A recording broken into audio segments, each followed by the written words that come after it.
Karl, I got a little email via my agent sent from someone here, okay, sent from someone at XFM, okay, and I won't say it was, she just said, I thought this might be good for Ricky to use on Saturday, and obviously what happened is Suzanne has sent you an email in the week, it was Wednesday, and you've returned it, but I think you've returned it to the wrong email address. You returned it to someone here who, of course, immediately forwarded it to my agent for ridicule on the show. Don't panic, it's nothing that bad, okay? It's an email from Suzanne talking about your tea that night. Was Suzanne out on Wednesday night? Was the an England game or something? Yeah. So you were alone. You were home alone, were you, Wednesday night? Yeah. Did you enjoy your meal? Was it a quiche? Go on. Right. From Suzanne to Karl. Take the quiche and put it on the baking tray. Cook for 30 minutes on 190. Take lettuce and put on plate. Take 3 tomatoes, wash and chop into quarters. Place on lettuce. Take an avocado, chop in half. Remove the stone. Peel skin and slice. Place on salad. Put salt and pepper on and a dribble of olive and balsamic vinegar dressing. Right? In brackets, small bottle behind the cafetiere. Right, in case he's reaching for bleach. Yeah. That's it. Just put everything else away. Right? Then sprinkle a smidge of parmesan on top. Remove quiche from oven, cut into quarters and put on plate. Eat. Oh, wow. Does she have to do that every single time she's out? No, it's just that I'm not that good at cooking, right? And to be honest, that was a lot of hard work. I didn't bother warming it up. And I did without the avocado. Why? Too much messing about. He didn't even do that with instructions. It was too much. But yeah, I'm not that good at cooking. And Did you genuinely? That's not cooking though, is it, Karl? That's heating up a slicing. quiche. That's cooking it is making the quiche. Yeah, but I'm just. Could you have figured that out if she hadn't left that note for you? Why did she have to tell you what the olive oil and balsamic vinegar was? Because I've put sort of cooking oil on my food once, and I said, oh, it's a bit. It's ever since, right? Years ago. I'm gonna die. Years ago, leaving Mr. Magoo at home. It was ever since I put sausages in the toaster that. What do you mean? I nearly set the pot on fire. Because do you know, like when you're grilling food in a pan and all that? Yeah. Sort of sausages spit and it goes everywhere, doesn't it? And it makes everywhere greasy. In the toaster. So I thought, well, just want to warm them up. Yeah. Bung them in the toaster. Yeah. What happened? And she sort of caught. Well, they got stuck and they got caught on fire. I imagine. She came in just as I was sort of plunging it, and Marty came in from work. Said, "What are you doing? I said, "I'm in sausages." Well, the oven isn't on. I know they're in here. What? You turn it off? Panicking and that. But I've never been into it. I've never been into cooking and that. At school and stuff, I didn't bother doing it. Oh, every time Suzanne comes home, she must think, please be the house still there. Yeah. Please not let me hear a fire engine as I come round this corner. Oh, God. She comes and goes, oh, God, thank God. I bet she's always happy to see you when she gets home and you haven't burned the place down or introduced some howler monkeys or something. Unbelievable. What I find extraordinary is there are people who are in sort of care in the community who don't need instructions on how to prepare food. Oh, they do. They can do it. Yeah, you show them once. Yeah, they do. Whatever you do, don't put sausages in the toaster, Johnny. Do you know what I mean? Yeah, and they've don't, learnt it. They don't put sausages in the toaster. Yeah. They put their fingers in. But, yeah. Karl, I got a little email via my agent sent from someone here, okay, sent from someone at XFM, okay, and I won't say it was, she just said, I thought this might be good for Ricky to use on Saturday, and obviously what happened is Suzanne has sent you an email in the week, it was Wednesday, and you've returned it, but I think you've returned it to the wrong email address. You returned it to someone here who, of course, immediately forwarded it to my agent for ridicule on the show. Don't panic, it's nothing that bad, okay? It's an email from Suzanne talking about your tea that night. Was Suzanne out on Wednesday night? Was the an England game or something? Yeah. So you were alone. You were home alone, were you, Wednesday night? Yeah. Did you enjoy your meal? Was it a quiche? Go on. Right. From Suzanne to Karl. Take the quiche and put it on the baking tray. Cook for 30 minutes on 190. Take lettuce and put on plate. Take 3 tomatoes, wash and chop into quarters. Place on lettuce. Take an avocado, chop in half. Remove the stone. Peel skin and slice. Place on salad. Put salt and pepper on and a dribble of olive and balsamic vinegar dressing. Right? In brackets, small bottle behind the cafetiere. Right, in case he's reaching for bleach. Yeah. That's it. She had to put everything else away. Right? Then sprinkle a smidge of parmesan on top. Remove quiche from oven, cut into quarters and put on plate. Eat. Oh, wow. Does she have to do that every single time she's out? No, it's just that I'm not that good at cooking, right? And to be honest, that was a lot of hard work. I didn't bother warming it up. And I did without the avocado. Why? Too much messing about. He didn't even do that with instructions. It was too much. But yeah, I'm not that good at cooking. And That's not cooking though, is it, Karl? That's heating up a slicing. quiche. That's good. Cooking it is making the quiche. Yeah, but I'm just. Could you have figured that out if she hadn't left that note for you? Why did she have to tell you what the olive oil and balsamic vinegar was? Because I've put sort of cooking oil on my food once, and I said, oh, it's a bit. It's ever since, right? Years ago. I'm gonna die. Years ago, leaving Mr. Magoo at home. It was ever since I put sausages in the toaster that. What do you mean? I nearly set the flat on fire. Because do you know, like when you're grilling food in a pan and all that? Yeah. Sort of sausages spit and it goes everywhere, doesn't it? And it makes everywhere greasy. In the toaster. So I thought, well, just want to warm them up. Yeah. Bung them in the toaster. Yeah. What happened? And she sort of caught. They got stuck and they got caught on fire. I imagine. She came in just as I was sort of plunging it, and Matty came in from work. Said, "What are you doing? I said, I'm in sausages." Well, the oven isn't on. I know they're in here. What? You turn it off? Panicking and that. But I've never been into it. I've never been into cooking and that. At school and stuff, I didn't bother doing it. Oh, every time Suzanne comes home, she must think, please be the house still there. Yeah. Please not let me hear a fire engine as I come round this corner. Oh, God. She comes and goes, oh, God, thank God. I bet she's always happy to see you when she gets home and you haven't burned the place down or introduced some howler monkeys or something. Unbelievable. What I find extraordinary is there are people who are in sort of care in the community who don't need instructions on how to prepare food. Oh, they do. They can do it. Yeah, you show them once. Yeah, they do. Whatever you do, don't put sausages in the toaster, Johnny. Do you know what I mean? Yeah, and they've learnt it. They don't put sausages in the toaster. Yeah. They put their fingers in. But, yeah. That's what they're waiting for, is the Rockbuster dancers. That's right. Right. Okay, give us the clue, give us the answer. Right then, first one. Hurry up, because we haven't got long for monkey news. Don't worry about it. Don't worry about it. First one. There's a vehicle over there that's it's changed. Selling kebabs. Oh, it's changed. Go on. Initial D. Yeah, what is it? That was Donovan. Okay. All right, yeah, okay. Yeah. That Good. worked. I'll give you that. Yeah. Second That's a one. real clue. Well, they got it, like they always do, so they're always real clues. Second one. You're asked if you want that bit of the egg, right? You think about it. Then you decide against it.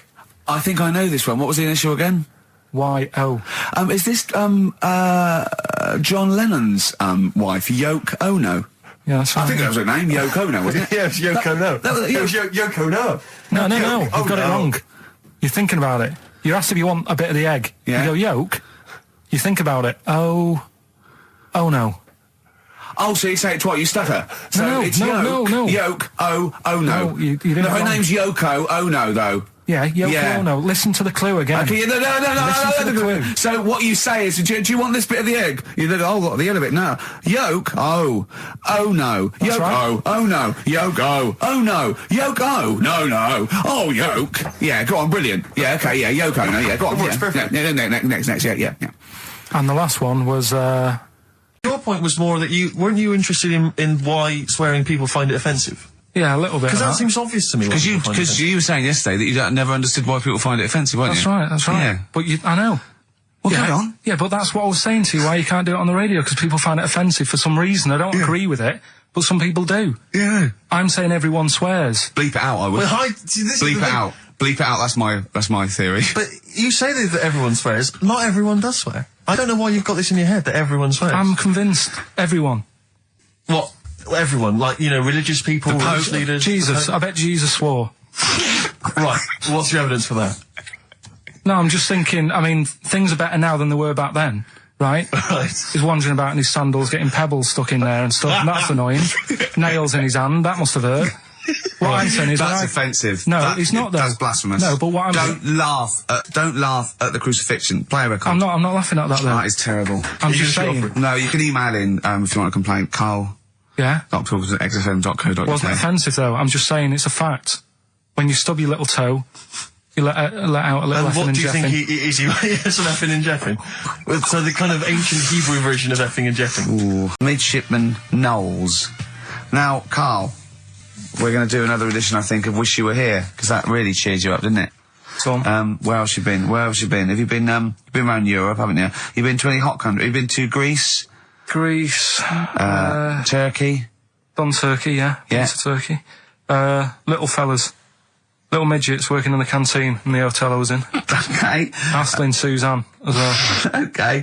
Have you been to Scotland? Once for the Edinburgh Festival. Go on.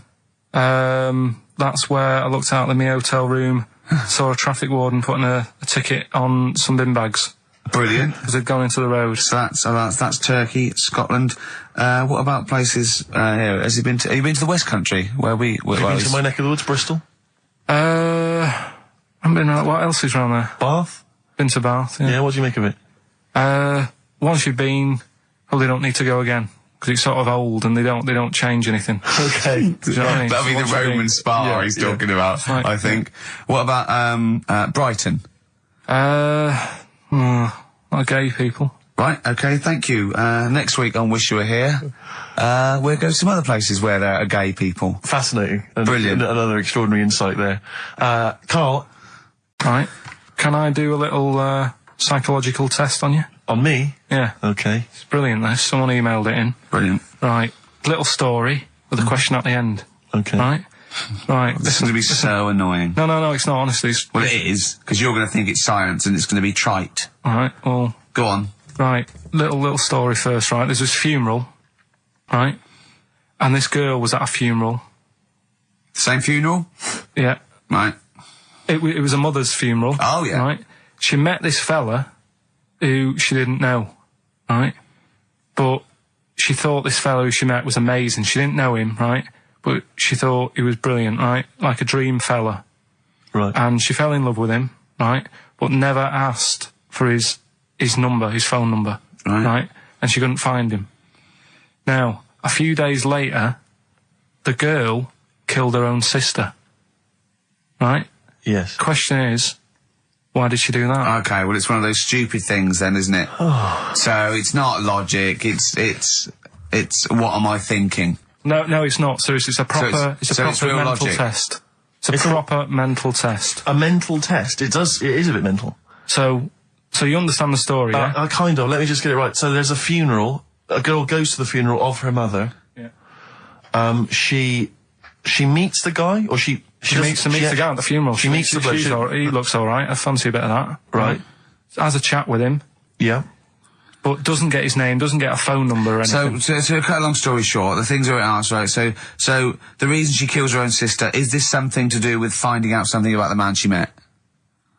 Well, just answer the thing. Just why do you... Oh, okay then. I'll answer it then. She went mental. He was a spy called Derek. What do you mean, just answer it? Anyway, I'm testing Steve. Right, well, she killed her own sister because her sister had stolen some money from her and was sleeping with her husband. Is that it? Well, I don't know. It's an answer. It's an answer. What's the answer on the paper? So... Well, come on, Come on! Well, the answer is... No, an answer is... that she was hoping that the guy would appear at the funeral again. he'd go to the funeral. Right, that's not a proper psychological test. It is, It's one of those here. stupid little shitty things. It says It's here. like a man goes into a field and dies. Why? His parachute didn't open. That's what I'm thinking. I'm surprised you learn anything. Oh, Honest to I God, love I'm that. surprised you Romeo learn and anything. Juliet. Oh, Juliet's a fish. It said she was hoping that the guy would appear again at a funeral. If you answered this correctly, you think like a psychopath.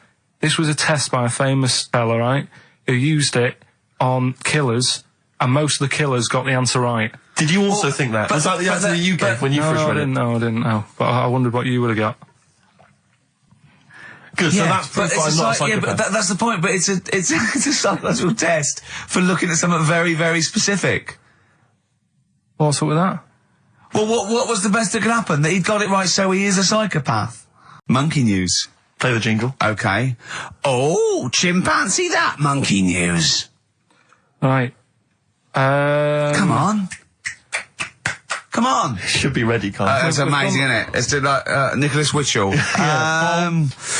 The bomb. No, that's not the first. Come on. No, it's always difficult, isn't it, to sort of find something that's good each week, right? Last week, we did the chimp. It is for us, yeah. We had the chimps who were running a health spa.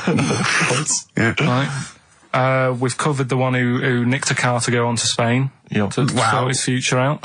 All shite. The hairdresser, I think we've done that one, the little monkey hairdresser. This week, we're looking at monkeys, that they use in... Do you know, like monkeys, they know how, like... I've lost the will to live, Steve. Oh, well, I don't want to do it. Right? Well, come on, come on. What are monkeys good at?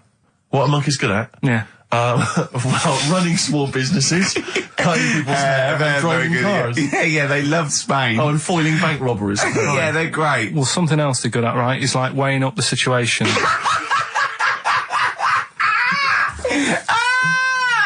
Oh, God! If you stick them in like a field with loads of like obstacles on it, right, they're good at sort of, I can get over that, and I climb over that, I'll swing from there to there, that sort of thing, right? Okay.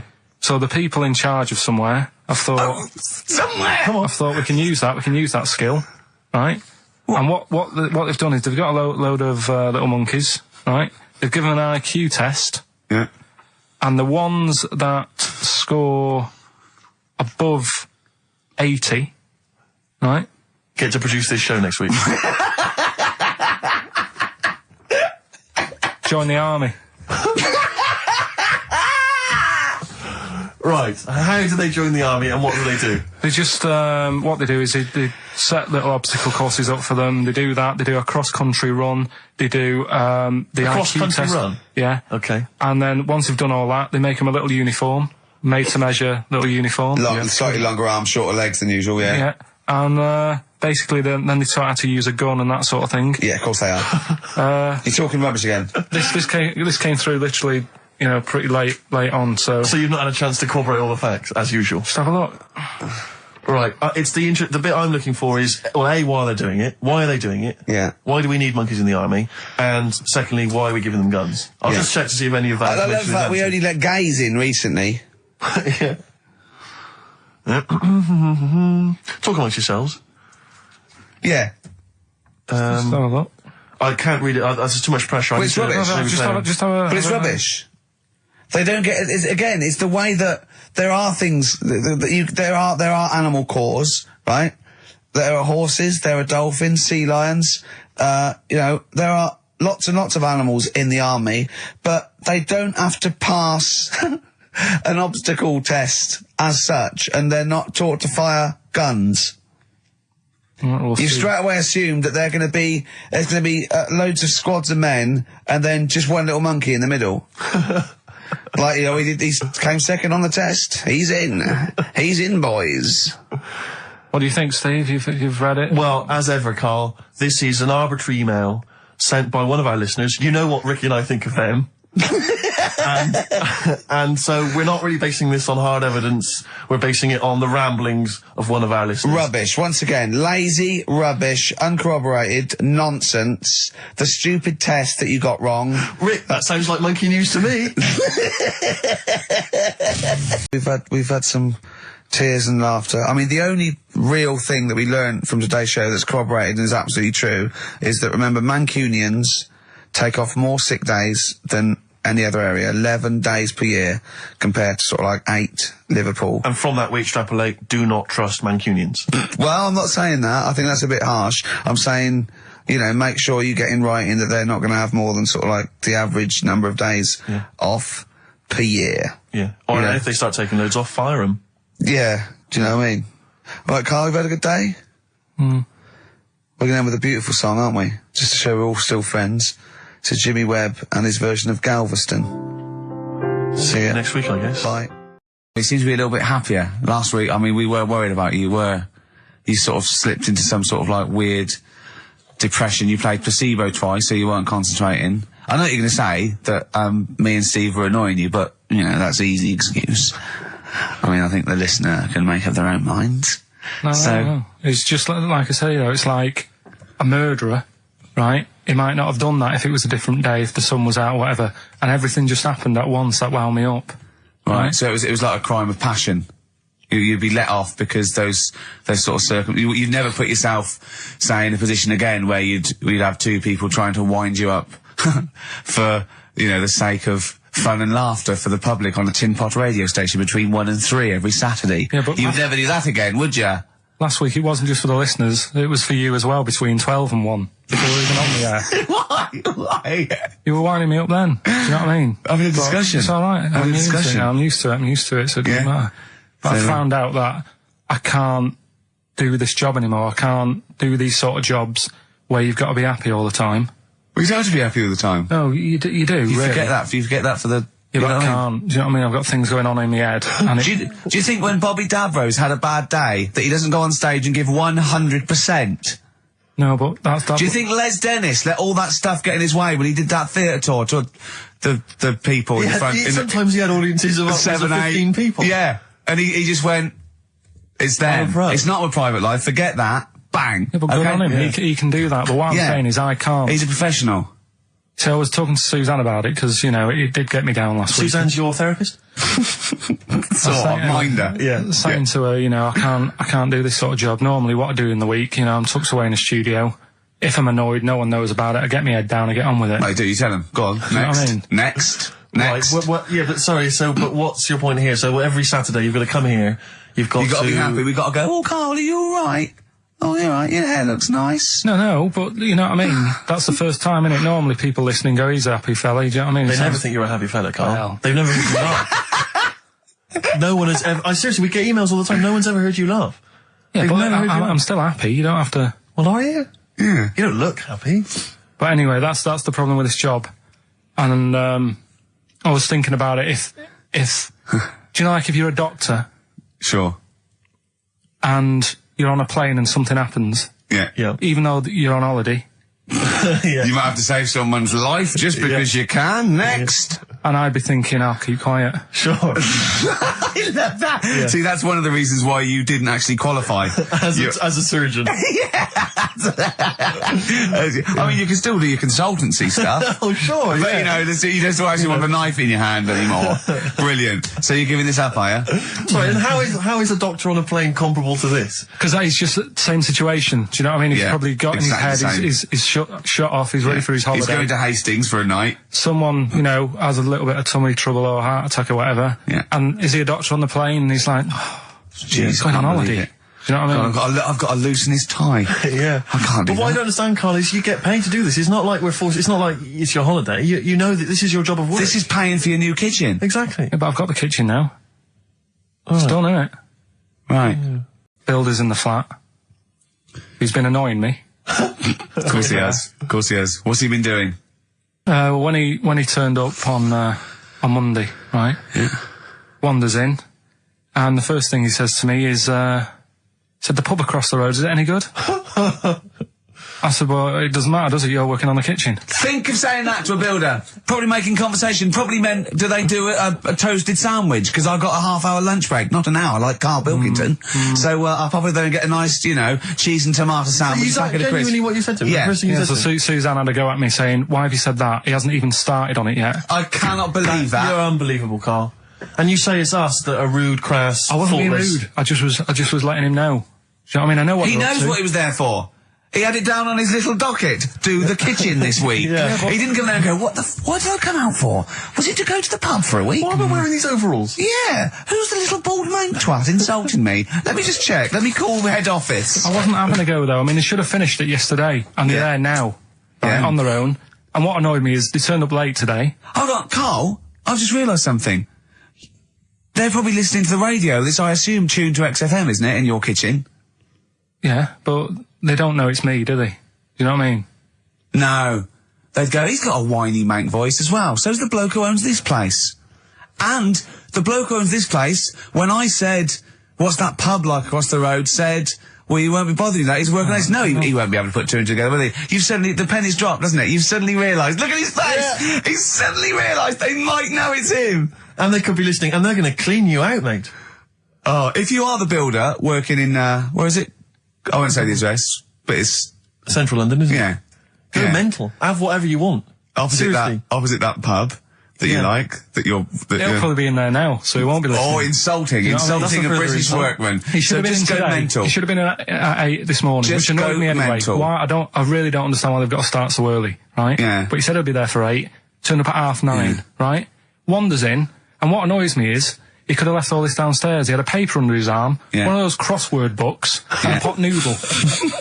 Now, I'm not being funny, but most of them take up quite a bit of time. A crossword book, he's not happy with just the one that's in the paper. If you're listening, if you are the builder that's listening now, doing Karl's flat, what about pissing in the laundry basket? Lonesome Day, Bruce Springsteen, on XFM 104.9. So, you've realised now that the builder could well be listening, knowing exactly who you're talking about. There's a chance of it. Do you know what I mean? Yeah. I didn't think about it, but you're right, was tuned onto that. I think he did flick it on, thinking about it, thinking back. If so, yeah, he's probably listening now. No, he probably isn't. He probably is about half hour. If he's got any sense, he turned it to Heart or Virgin or Magic or something, but, there is a chance. Good advice to the listeners. Yeah. If you've got any sense, if you finish your crossword puzzles. I think, according to our figures, there's a 5% chance of him listening to it. Yeah. So, if we want to be accurate. Although he isn't a house with it tuned to that, so I think it puts him right up to 50% straight away. But then again, Rick, he's got a job of work, so why would he be listening to this show? Well, he's doing a crossword at the moment. Yeah, well. You better hope he's not listening. Well, I mean, they do annoy me. I'm sticking by it. Yeah, anyway, go on. You might as well keep digging. Yeah, go on. No, I'm just saying they do annoy me, the way they wake you up at 8 and then... Well, that's when they start work. Because I told you, I mean... Oh, we'll leave that one then. Yeah. No, but it's like the other day when they came in, I always like to test them. Do you know what I mean? When I had some work done on the last flat that was in, right, that was renting, the builders were in, sorting the shower out and that. They woke me up about 7:30. Yeah. Right? Were you in the shower? No, all right. Good thing about cleaning this shower, there's never any hair down the plug hole. Yeah. Right. So, I left early to come to work, right? Sure. And I thought, I wonder what they're doing.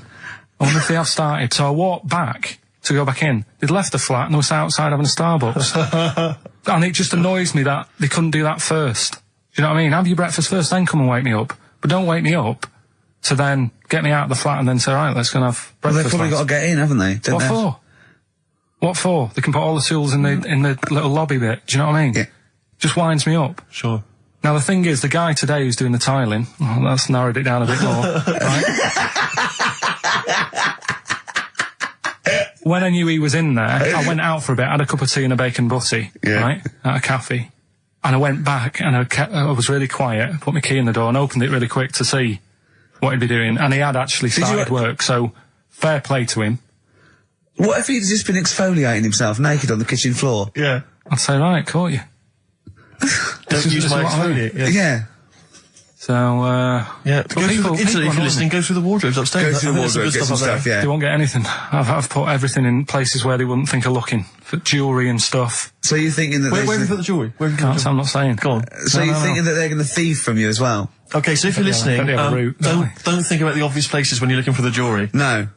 But I do things like, I would do things like, just pop a little bit of urine, maybe in the salt cellar or something. Yeah. Just do some. I'll tell you what I do is I take the toothbrushes in the bathroom, just pop them in the toilet, flush it, and then take them back again, just pop them back in there. Leave them nothing, leave them out.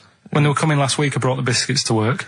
And Suzanne was like, "No, You didn't really? no, mates. You no, brought I your did. I brought the biscuits into work?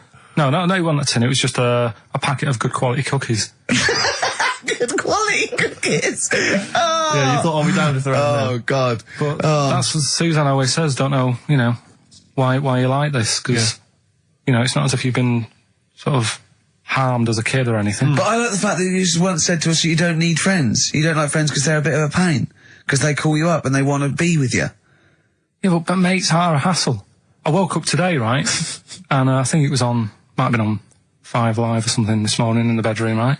And they were talking about how it's Nelson Mandela's birthday, 80-odd, 20,000 people turning up at his party. I thought, I'm glad I'm not in. I couldn't be doing with that. 20,000 people. Think of the carpet afterwards. I mean, a good percentage of them were putting out fag butts on his carpet. After Tommy Walsh and Charlie Dimmock, what's her name, did lovely patio and a water feature, he's gonna come back and he's gonna go, it's ruined. And what's he doing for his birthday? Karaoke? Chinese meal? Bit of karaoke? I wonder what Nelson Mandela's birthday party is like. Big cake. An enormous cake. Yeah. The Spice Girls jumping out. Yeah, it's Spice Girls, isn't it? Well, everyone. I don't know. Yeah. We are the only 3 people that hasn't met him. I thought everyone's file would have been in the cake. Yeah. Yeah. Just in case, you never know. And, if Winnie calls, I'm not here. Have you not invited her? No, of course no, definitely not. Poor Nelson. Happy birthday. How old is he? 85. Oh, well done. Well done. No, God bless him. God bless him. Oh, 85 today. Oh. Right. Just suddenly struck me something. I don't know if I mentioned it before. You mentioned that you tried to catch your guy out when you came back once. You opened the door really quickly to see what he was up to. Did I ever tell you when I was at university? Now I'm very tall and I've got enormous feet. Size 14. Size 14 shoes. And when I was at university, everyone, it seemed to me, was wearing Dr. Martens. It was like you had to wear a pair of Dr. Martens. It was kind of the rule. Dr. Martens is too big for you. Yeah, so that's a big pair of Dr. Martens. That's where the myth of the old woman who lived in a shoe, I think, I came know. from, people with my size shoes. Anyway, I just literally kind of moved to university. I'd been there for literally a couple of months. And obviously in that first period, you're quite keen to kind of, reinvent yourself, strike yourself, try and give an impression of perhaps being quite sophisticated, worldly, cool, all those things that, you've left behind all your childhood friends, so you're trying to, develop something. But you didn't bother, you didn't. What, sorry? You didn't bother? No. Just remind us again what exactly songs or phrases, because I know a lot of people put it out of their mind week by week. It's a phrase that's, been said on the show a few times, right? I mean, you remember classics, like, what was? We had hairy Chinese kid. Yeah, there's this hairy Chinese kid. Stop squeezing my head.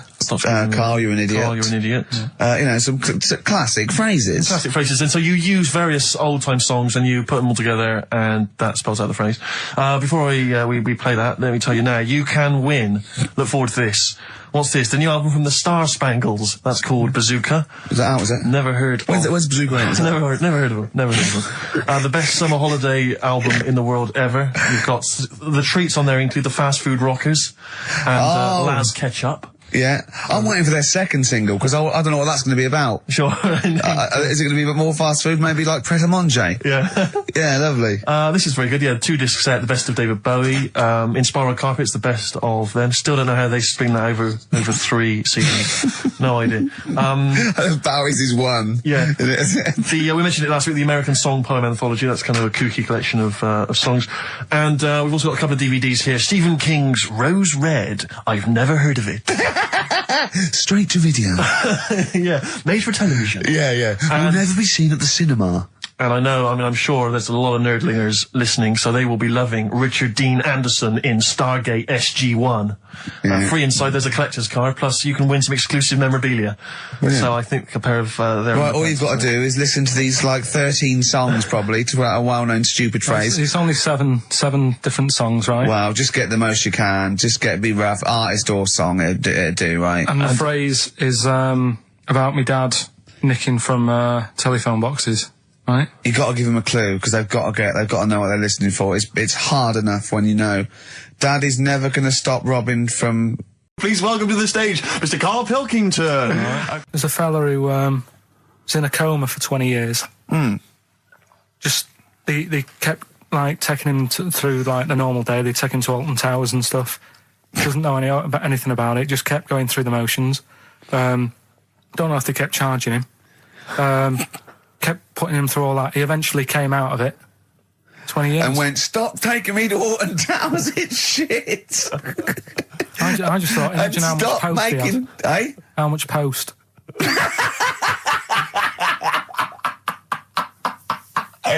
Oh, Did you read about that guy in the paper, Karl? He, sorry, on the internet. He in about, I think it was about 1984, 85, he had a terrible car accident. But this must be it. He went into a coma. This must be what he's talking about. Well, they didn't take him to Alton Towers. Of course they didn't. But you've got to try and decipher the truth from the conjecture, from the thing that I mean, don't forget, Karl realises that he's had a dream. He talks to Suzanne and goes, that was good, wasn't it, last night we were in the plane? She goes, no, that's a dream. He goes, oh yeah, where's my cornflakes? You got to, you know what I mean? I can now decipher what he's actually seen, what he's read. Well, go on, what did you... Well, I'm assuming it's the same guy. It is the same guy. It was a guy in some small American town, and he'd had a car crash and he'd gone into a coma, and his wife had left him. She'd gone on with her life because he'd been in a coma since then. And he had just woken up recently. Marriage wasn't working. Marriage wasn't working. He just wasn't paying enough attention. He actually had, she was pregnant at the time, and so now his daughter is basically the same age as he was when he went into the coma. And he's just started coming around, he's just started making jokes. They said, how do you feel? He said horny, which I thought was quite witty for a man who'd been in a coma for however many years. But anyway, yeah, so he's slowly trying to rebuild what life he can. That's what do you make of that, though? Because the thing is that he's missed. Imagine what he's missed, Karl. Imagine the music that he's missed. The Live TV Aid. programs. Missed Live Aid. Live Aid. He missed Phil Collins playing in 2 continents in one day. Which, frankly, I'd be devastated if I discovered that. Missed Bros. Yeah. Yeah, so he doesn't. So he put on ripped jeans and they go passe. They just have to send him a series of those I Love 1986 programs with Kate Thornton filling him in on what he's Exactly. Peter Kay reminding him of space operas. Yeah, he remembers those. Talking rubbish. Yeah. So extraordinary, though, isn't it, Karl, to think? No, obviously. So had he aged much? Because he hadn't had any problems or anything, no worries. Well, he probably wouldn't have, physiologically, he probably wouldn't have the wear and tear of a 43-year-old man. Because he wouldn't have had sun, he wouldn't have had sort of nicotine, beer. Unless they were just feeding that to him. Anyway, still. Yeah. So you'd feel groggy, though, wouldn't you? Yeah, you might feel a bit groggy, yeah. Well, he's not fully back to normal. I mean, there's some kind of residual brain damage. Yeah. But nevertheless, he can form sentences. He's got no real memory, so he can't remember a lot of things. It was just when I saw... Karl, have you been in an accident? What's the point? About a lad who 8 years old, but he's still breastfed. Now, I don't know if you can get anything out of that. Is that what his mum said? What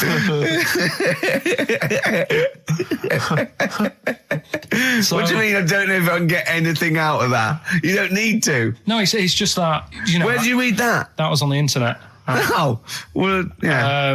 You're always unspecific when you mention it. It's just it was on the internet. Well, I'm trying to think what I put in. I think I put in Y to see if I'd confuse a computer.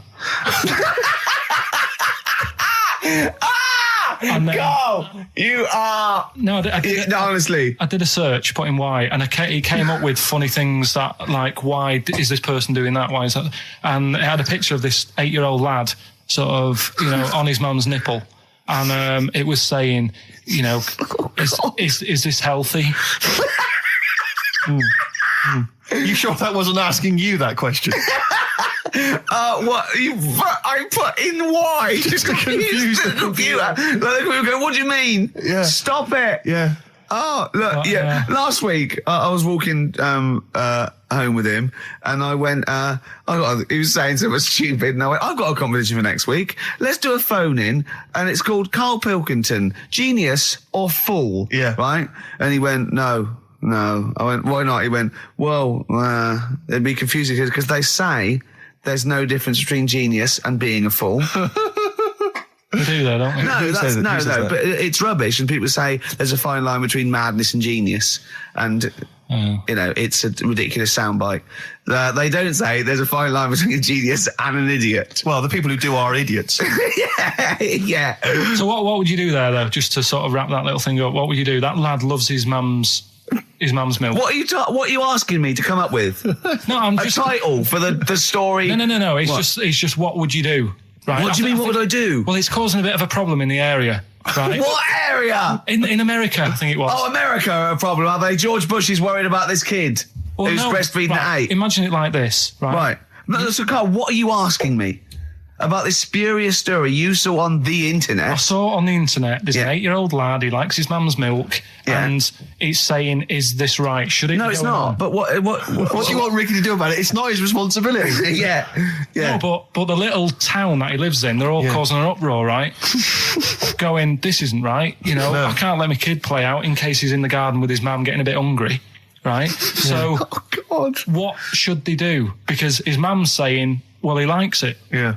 And he, you know, so what do you do? I don't know the laws.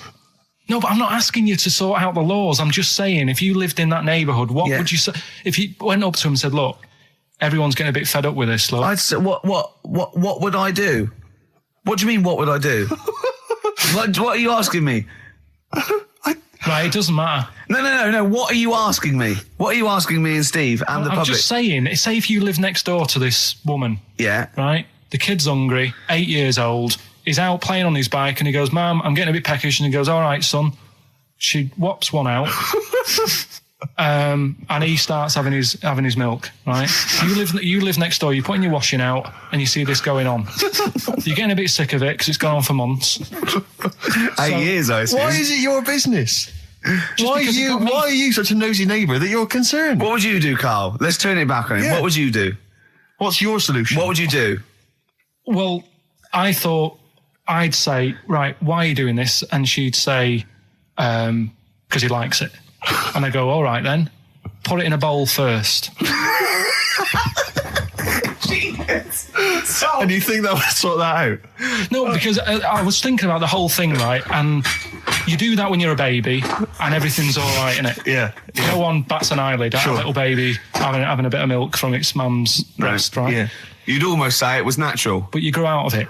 It's like you don't see. It got me thinking about things you don't see. And you don't see.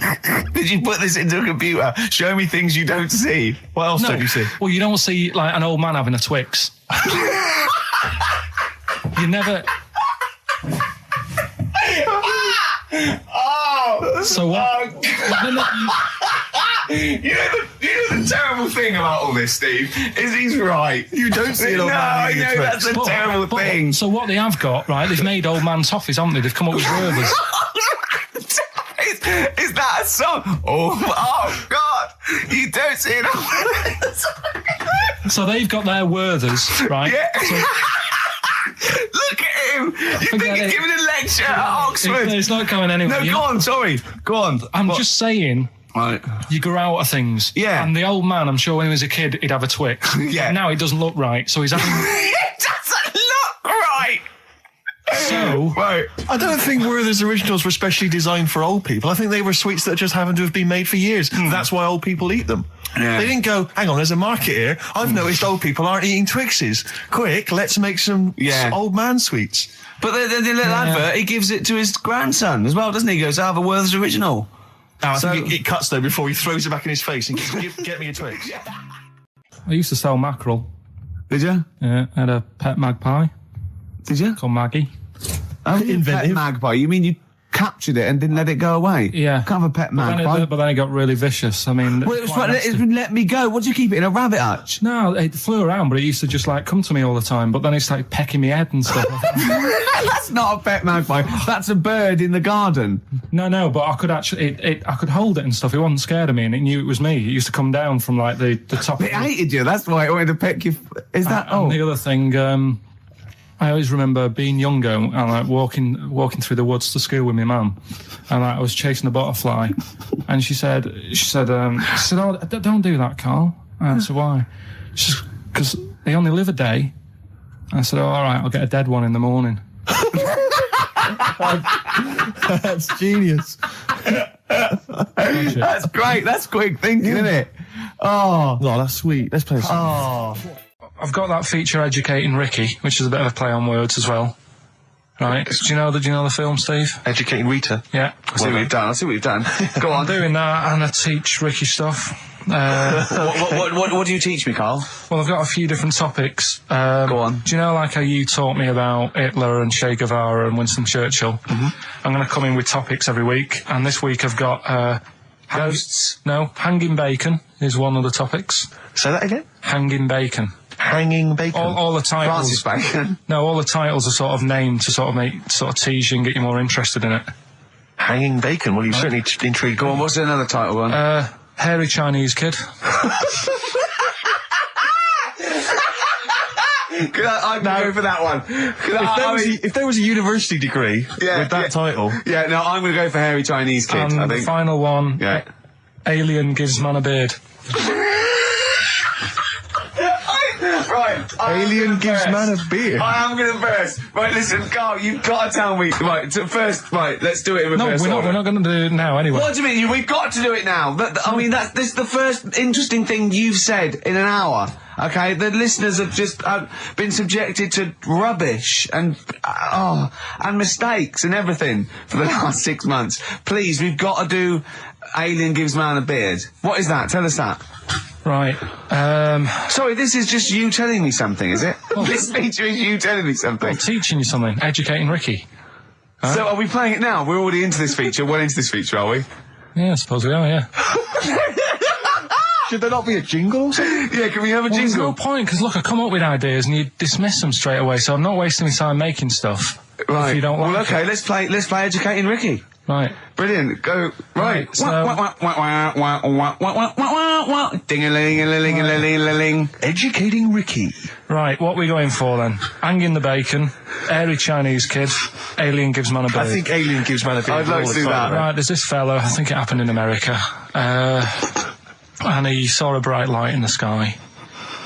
And God, if you're bored. he stood there. This is a true story, is it? Yeah. He stood there, Yes, of course it isn't, Steve. and he saw this bright light, and it came closer and closer, and it was a UFO, right? Yep. And he looked at it, and it disappeared, right? And he gets back in his car, He looks in the mirror. and he looks in the mirror. Yep. He's only got a beard. He hasn't. You sure it wasn't someone else who got in the car and he was still standing out there? Right? What? And it turned out, Yeah. he got home and said to his wife or his girlfriend, it's a bit weird. So I just got out of the car to look at a bright light, and I got back in the car and I grew a beard, and she said, never mind your beard, where have you been for 3 days?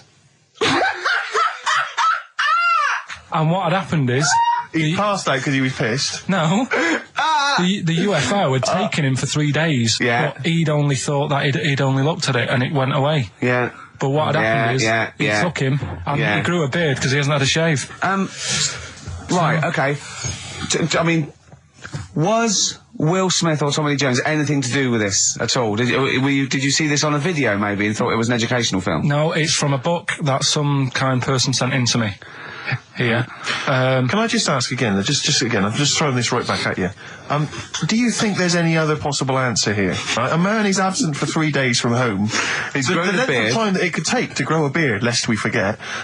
What if he hadn't actually seen a bright light in the sky? What if he was he'd been lying? What if he drunk? was lying? He'd got knocked unconscious. He'd had a car crash. Just any number lying. of other No, things. just lying. Or he was just lying. Yeah, he'd been on a bender, getting pissed for 3 Yeah, days and that with was his an mates. excuse to his wife. And they went, what, are you going to tell your wife? Well, wait a minute. Wait a minute. You're not going to believe I was out with you, lads. Just say you're away for a minute. No, I wasn't away from it because of the beard. Oh, yeah, look, it looks like you've been out for 3 days. Well, we have. That's Exactly. right. Okay, we've got to cover that then. Alien abduction. Great one. Okay, let's try that. Do you see? That's a little scenario there that could have been played out. So, when you say educating Ricky, what have I learnt from this? Never listen to you again. That's all I've learnt so far. Never listen to you. Yeah. Again, most of my knowledge of the sort of Tsarist Russia comes from Rasputin by Boney M. Well, listen. Yeah, he was the lover of the Russian queen. They put some poison into his wine. Yeah. They shot him till he was dead. Yeah. Which is, go on. Right, well, this. Oh, those Right. Russians. Loch Ness, the monster, Yep. Sure. probably doesn't exist. Okay. What it is, Interesting. Hold on, interesting. Oh, interesting. What they thought the Notness probably didn't exist. Curious viewpoint. Hold on. What proof have they got for that, Karl? How can they go around saying stupid things like that? It's methane. Right. Again, in Loch Ness. And people have seen, what's the lake it's in? Loch Ness. Yeah. It being the Loch Ness Monster. Yeah. That's where it lives. That's how it finds its way home. That's certainly the clue. Yeah, Again, Karl, that's the clue. Yeah, if it and it's if it's out wandering, it goes, excuse me, would you know where I'm being the Loch Ness Monster? Where would I be going? Oh, you'd be going to the Loch Ness if that's your home. It's way over there, you big monster, you. So the bubbles from the methane bubble up out of the water. Yeah. People think, oh God, it's a monster's head. But it's not, it's just water sort of shooting up because of the bubbles. Well, that's two of the great mysteries of the universe solved by Karl P on a Saturday afternoon. That is fantastic. Yeah. So that makes me think a lot of things. So you know when mediums are sort of like going, oh, I've got something coming through. Do you think they are exhaling a lot of methane gas? And thus making them not think straight? Do you think everything's down to methane gas? Do you think that all the mysteries of the universe are down to methane gas, Karl? What did it say in the documentary you saw? About what? What was the budgie happy? We know that budgie was sad. Was it in a room? Because they used to take canaries down the mines, didn't they? They used to take canaries down the mines, they'd smell the methane, and then the budgie would be happy. I'm not going to teach you anymore. Play a record. Oh, should we introduce this, shouldn't I? Go on, then. Oh, it's Beatles, Long and Winding Road. Smooth. Are we getting paid for this? Our Freaks Electric, Richard X and the Sugar Babes on XFM 104.9. Well, nearly through. We've had a few laughs again, a few tears. Absolutely, as always. Oh, excuse me, and don't be alarmed. I look quite frightening, but I'm merely a nice monster. I seem to have lost my way home. Could you direct me in the right direction? Nice to meet you. Yeah, Karl Pilkington. Hi. What's your name? Why do you need to know my name? Well, it might help me to find out where you come from. Oh, my name's the Loch Ness Monster. Okay, all right. Give me a second. What was your name again? Loch Ness Monster. See, this is what I mean. I just run this one past you just on the off chance. Yeah. Because maybe that you change your opinion slightly. Yeah. Feng Shui teaches you to use your environment wisely. Sure. If your land and the surrounding area is undulating, it's said to house auspicious dragons. When land is flat and featureless, the dragon is missing and the land is said to be less auspicious. Excuse me, they call me the Brixton Dragon. Sure. I seem to have lost my way. I know it's South London somewhere, but could you help me find my home? What's your name? Well, they call me the Brixton Dragon. Right, where are you from? I see what you mean. I see what you mean, aye. Oh, okay, man. So does that make you query it at all, the dragon? I'm not into it that much. Right, I'm sure. just saying that if you have your head at one end of the bed rather than the other, it might make a difference to your night's sleep. Listen, we were talking earlier about the fact that Bruce Lee, and it's a well-known fact, he faked his own death so he could continue his undercover police work, as opposed to being... Because no one would... I was talking to someone as well recently who utterly convinced, and you get this quite a lot, don't you, especially Americans, that Elvis Presley's still alive. Yeah. And I think, wasn't there some statistic, like more people believed Elvis was alive than believed evolution? Was that right? Yes. Something like that? No. No, it's something worse than that. It could be something... It was something like that. It's something like, I don't know, it's something like 42% of Americans believe that Elvis Presley has faked his own death and is still alive, right? Yeah. And there's this whole book that's been written about it, because, Karl, you might be interested in this. I know you're always fascinated by things that have been written down and therefore a gospel. Yeah. And that you don't have to revise yourself. You just learn off Ian Wright. Yeah. But apparently, the reason that Elvis is still alive, is that there's a number of sort of pieces of evidence. One is that none of his family could agree which colour pyjamas he was wearing when he died. That's evidence, apparently. Apparently, you know he was an honorary member of the FBI. Well, apparently his signature appears on FBI documents well into the 80s, long after he should have died. Apparently no one can agree. There was sums of money that only... Yeah, a lot of fat people in dungarees have seen him. Yeah. There's a number of sums of money which apparently only he could have given authority to have transferred to other bank accounts. They've moved. Yeah. So this is all evidence that Elvis is still alive. And a lot of people... I was talking to this guy and he was saying, well, of course, the thing is, the pressures of fame were too much for him. That he faked his own death so that he no longer had to be this huge icon. You know, he could live an ordinary life. And my query has always been this. If Elvis faked his own death, do you think the method he'd have chosen is to have shat himself to death whilst on the toilet? Yeah. Yeah, but because he picked that, nobody will doubt it.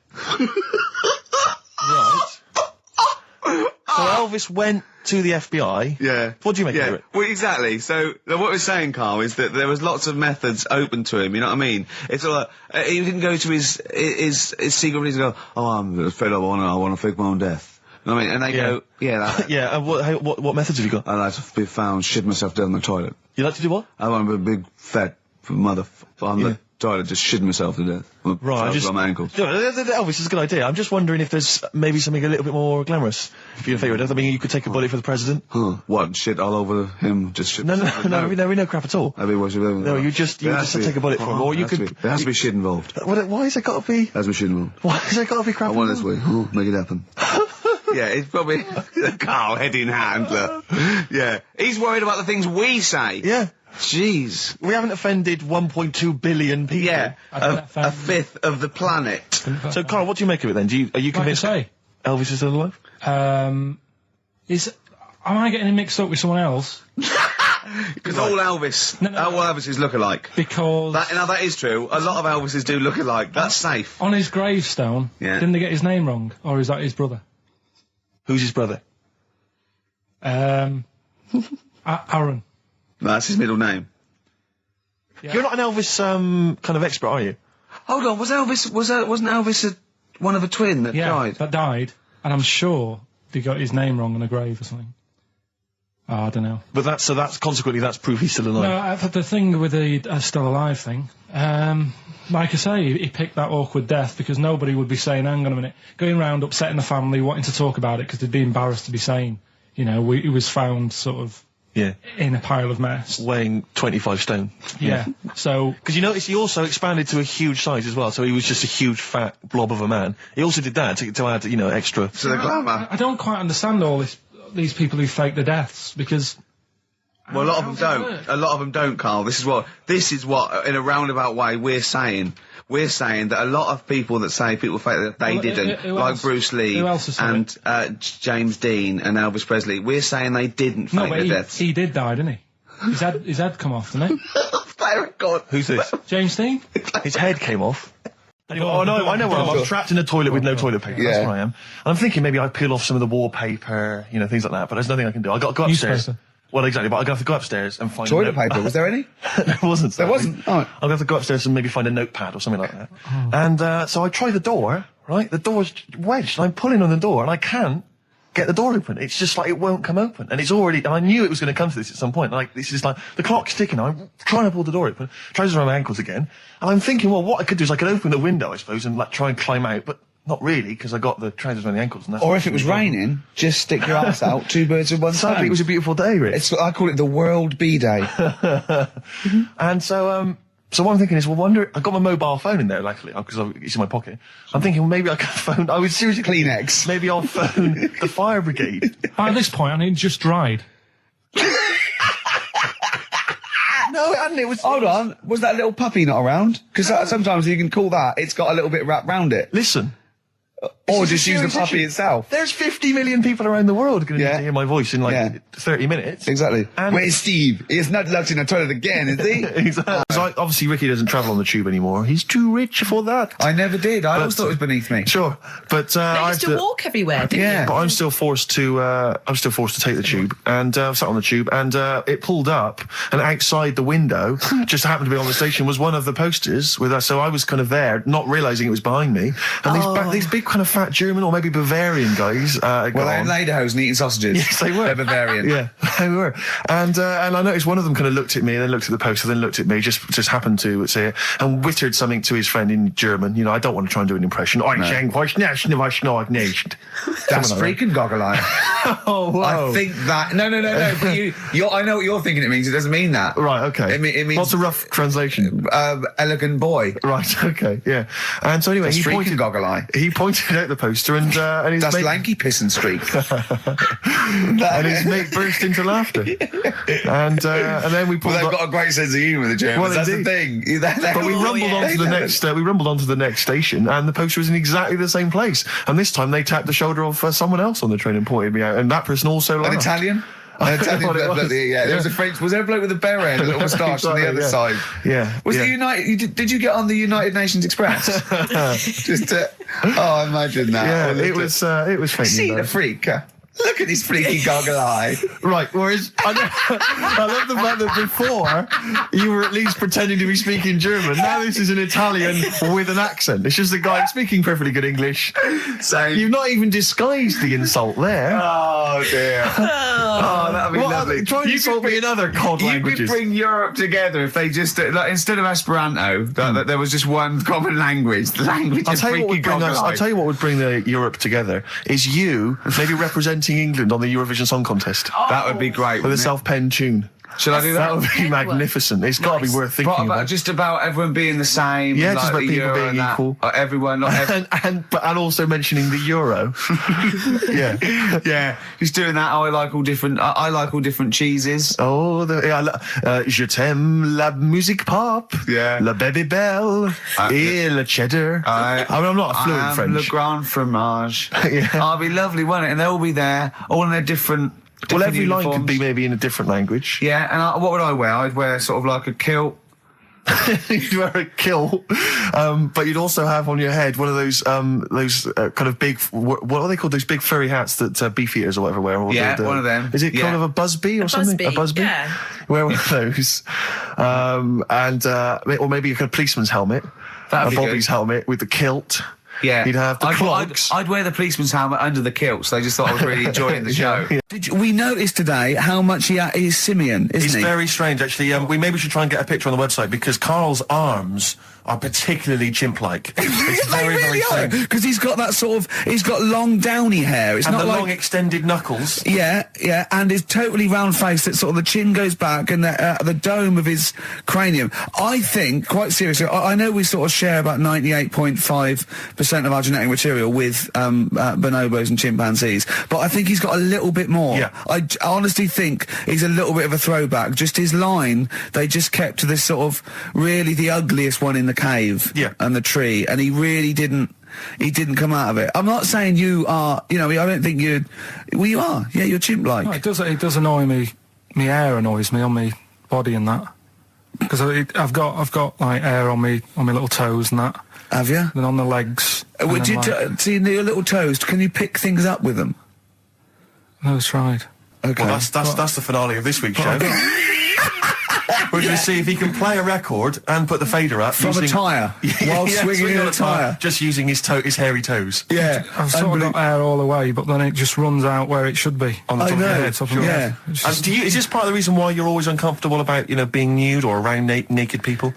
Is that partly the reason? Do you think because you look so grotesque? Well, when I'm on holiday, I don't really like wandering about without a top on unless like it's a quiet beach or whatever. Sure. So what would you normally wear? Need. I just have like a nice sort of light, summery sort of linen shirt, maybe, just a few top buttons open. Yeah. But I don't like... The naked body isn't that nice anyway, is it? You know what I mean? Whatever it is, if you're a cat and you're shaved, you don't look that nice. You know what I mean? But with I think you'll find a cat is naked even with its fur on.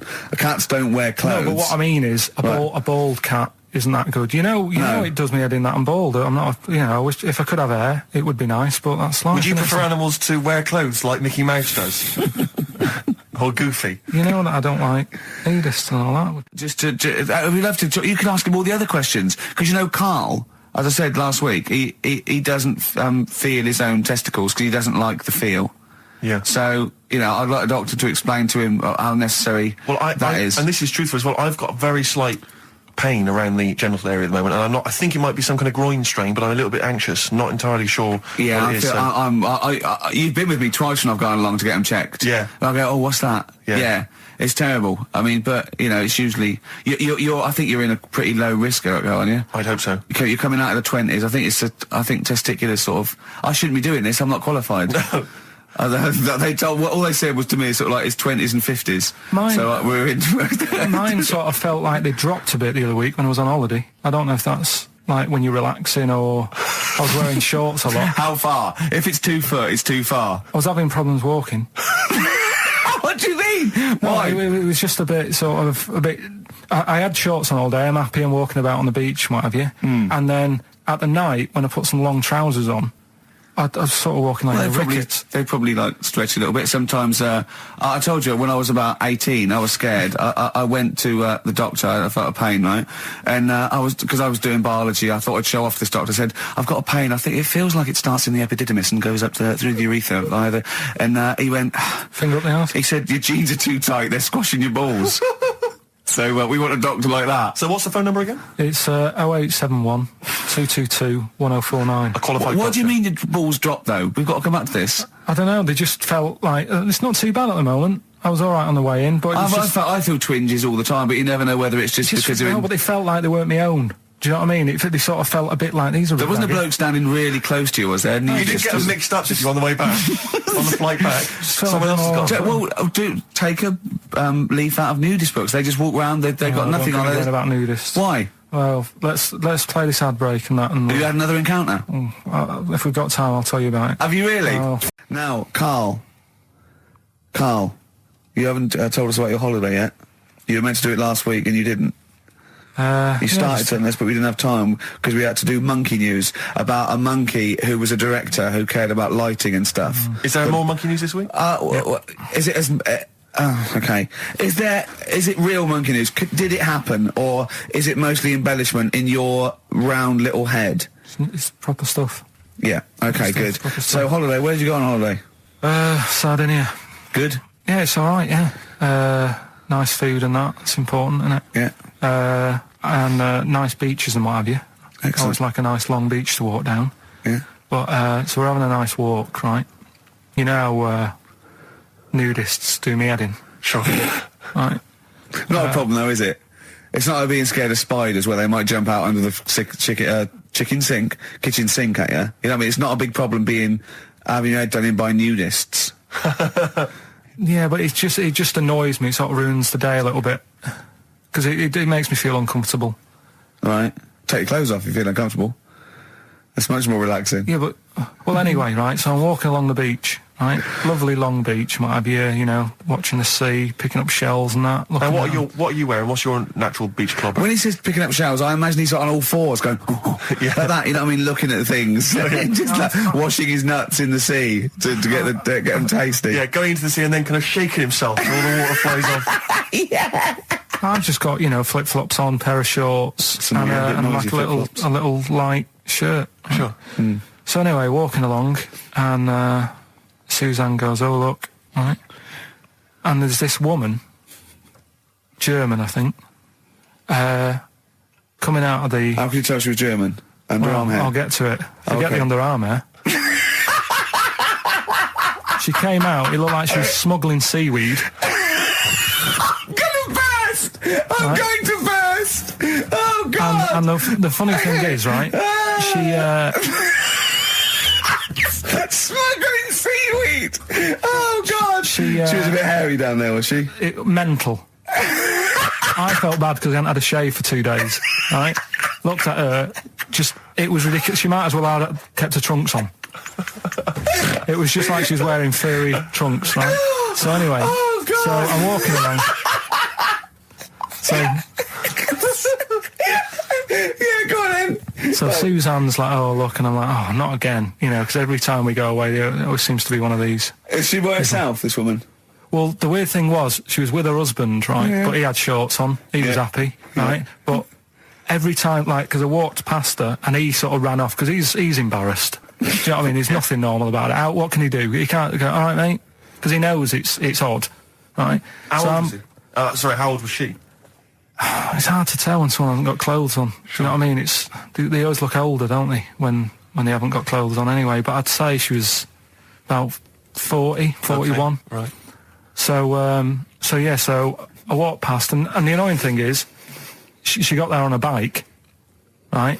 No clothes on, little pair of boots next to the bike. So if you can wear boots, just pop some shorts on. You know what I mean? That takes more effort for me, putting boots on. So put the shorts on, right? So anyway, the husband kept running off.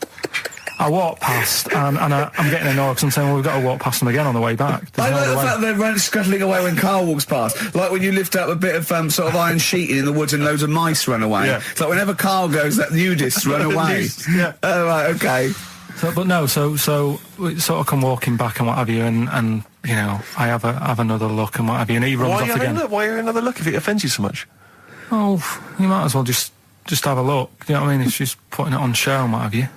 But the interesting thing was, I just wondered whether the husband. Because if the husband were nude, you'd looked at his tackle. Because remember when you went to see those two strippers and it was a woman and man and they whipped their shorts off, you said you looked at his tackle first. I think any bloke would. Well, you would. You just check it out. It's natural, isn't it? You just go, oh, right. So it is normal or whatever. Because you don't know if you know what I mean? You don't know if what you've got's right until you see someone else's. No, do you know what I mean? Yeah. But anyway, so, but he got us talking because I was, then, as soon as I saw her, sort of, day's been ruined a bit, so I'm walking up the beach. It's been ruined! Walking up the beach with Suzanne going, how does it happen? Do you know what I mean? Why do people do this? What fun are they getting out of it and what have you? And, I just was thinking, is there any chance that fella, right, didn't even know that she was a nudist until they went away? Do you know what I mean? Because I said to Suzanne, if I met Suzanne, it's like we're getting on, yeah, everything's fine.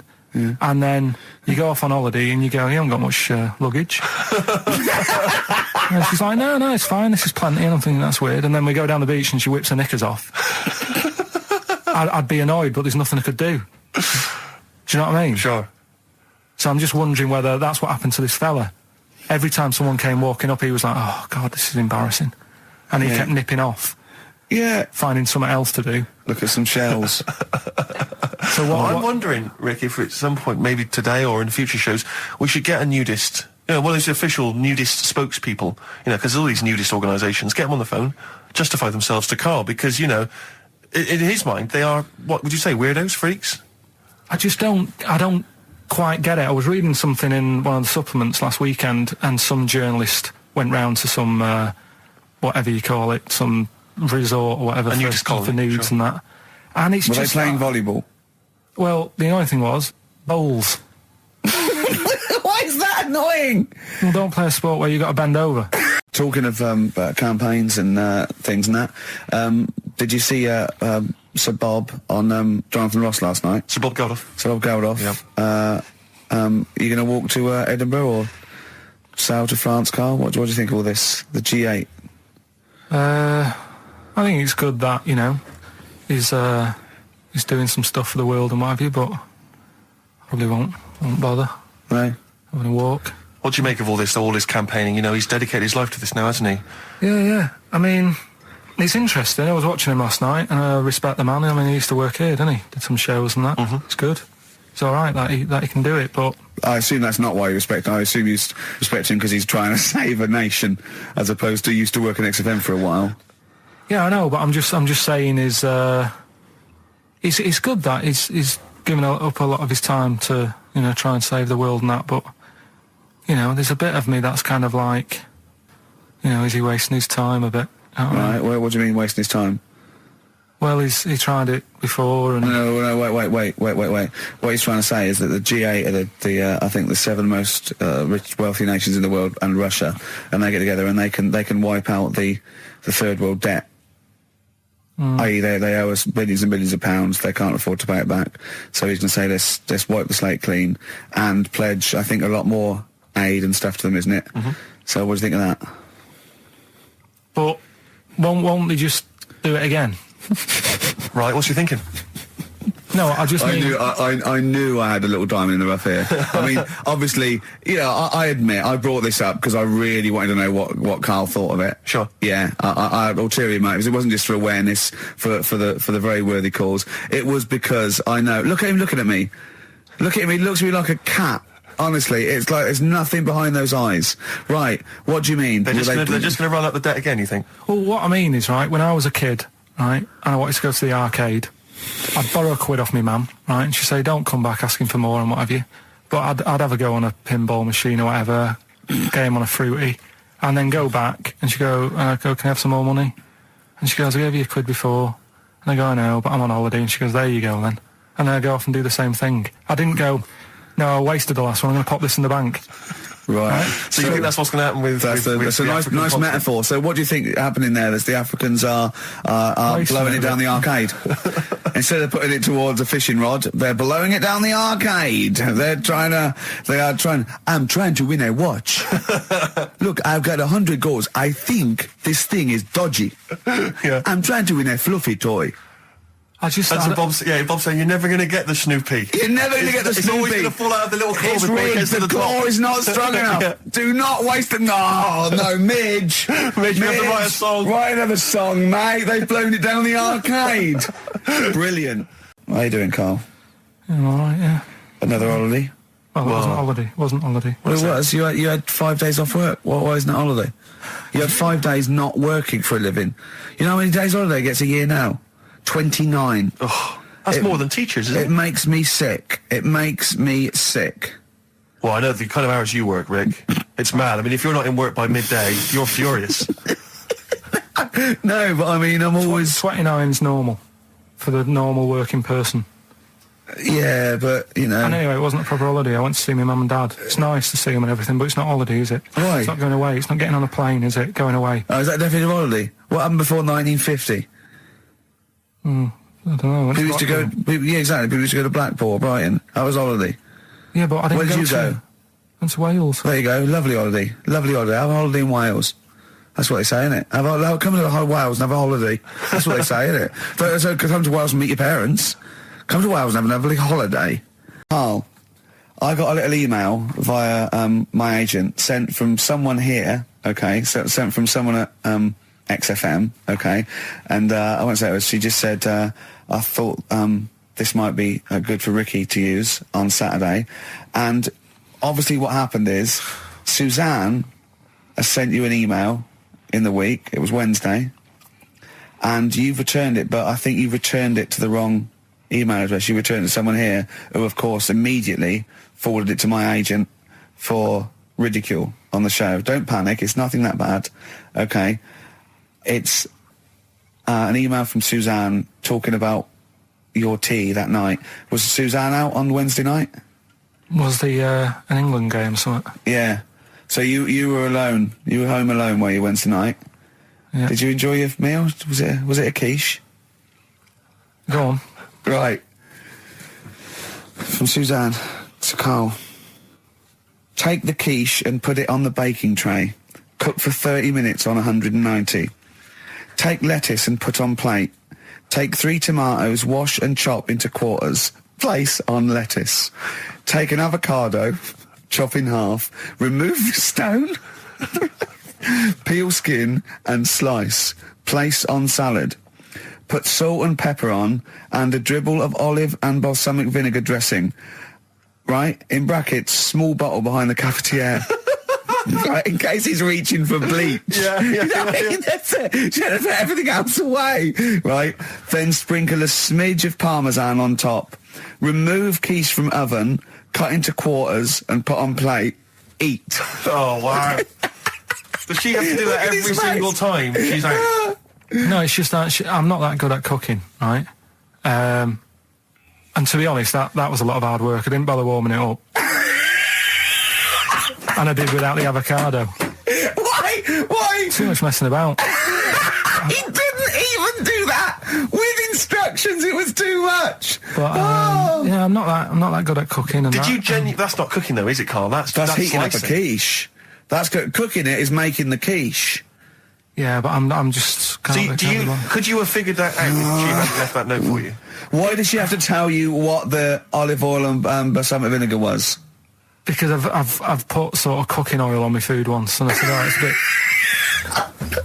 bit. It's ever since, right? Years ago. I'm gonna die. Years ago, leaving Mr. Magoo at home. It was ever since I put sausages in the toaster that. What do you mean? I nearly set the flat on fire. Because do you know, like when you're grilling food in a pan and all that? Yeah. Sort of sausages spit and it goes everywhere, doesn't it? And it makes everywhere greasy. In the toaster. So I thought, well, just want to warm them up. Yeah. Bung them in the toaster. Yeah. What happened? And she sort of caught. Well, they got stuck and they got caught on fire. I imagine. She came in just as I was sort of plunging it, and Matty came in from work. Said, "What are you doing? I said, "I'm in sausages." Well, the oven isn't on. I know they're in here. What, you turn it off? Panicking and that. But I've never been into it. I've never been into cooking and that. At school and stuff, I didn't bother doing it. Oh, every time Suzanne comes home, she must think, please be the house still there. Yeah. Please not let me hear a fire engine as I come round this corner. Oh, God. She comes and goes, oh, God, thank God. I bet she's always happy to see you when she gets home and you haven't burned the place down or introduced some howler monkeys or something. Unbelievable. What I find extraordinary is there are people who are in sort of care in the community who don't need instructions on how to prepare food. Oh, they do. They can do it. Yeah, you show them once. Yeah, they do. Whatever you do, don't put sausages in the toaster, Johnny. Do you know what I mean? Yeah, and they've don't- learnt it. They don't put sausages in the toaster. Yeah. What did they put their fingers in?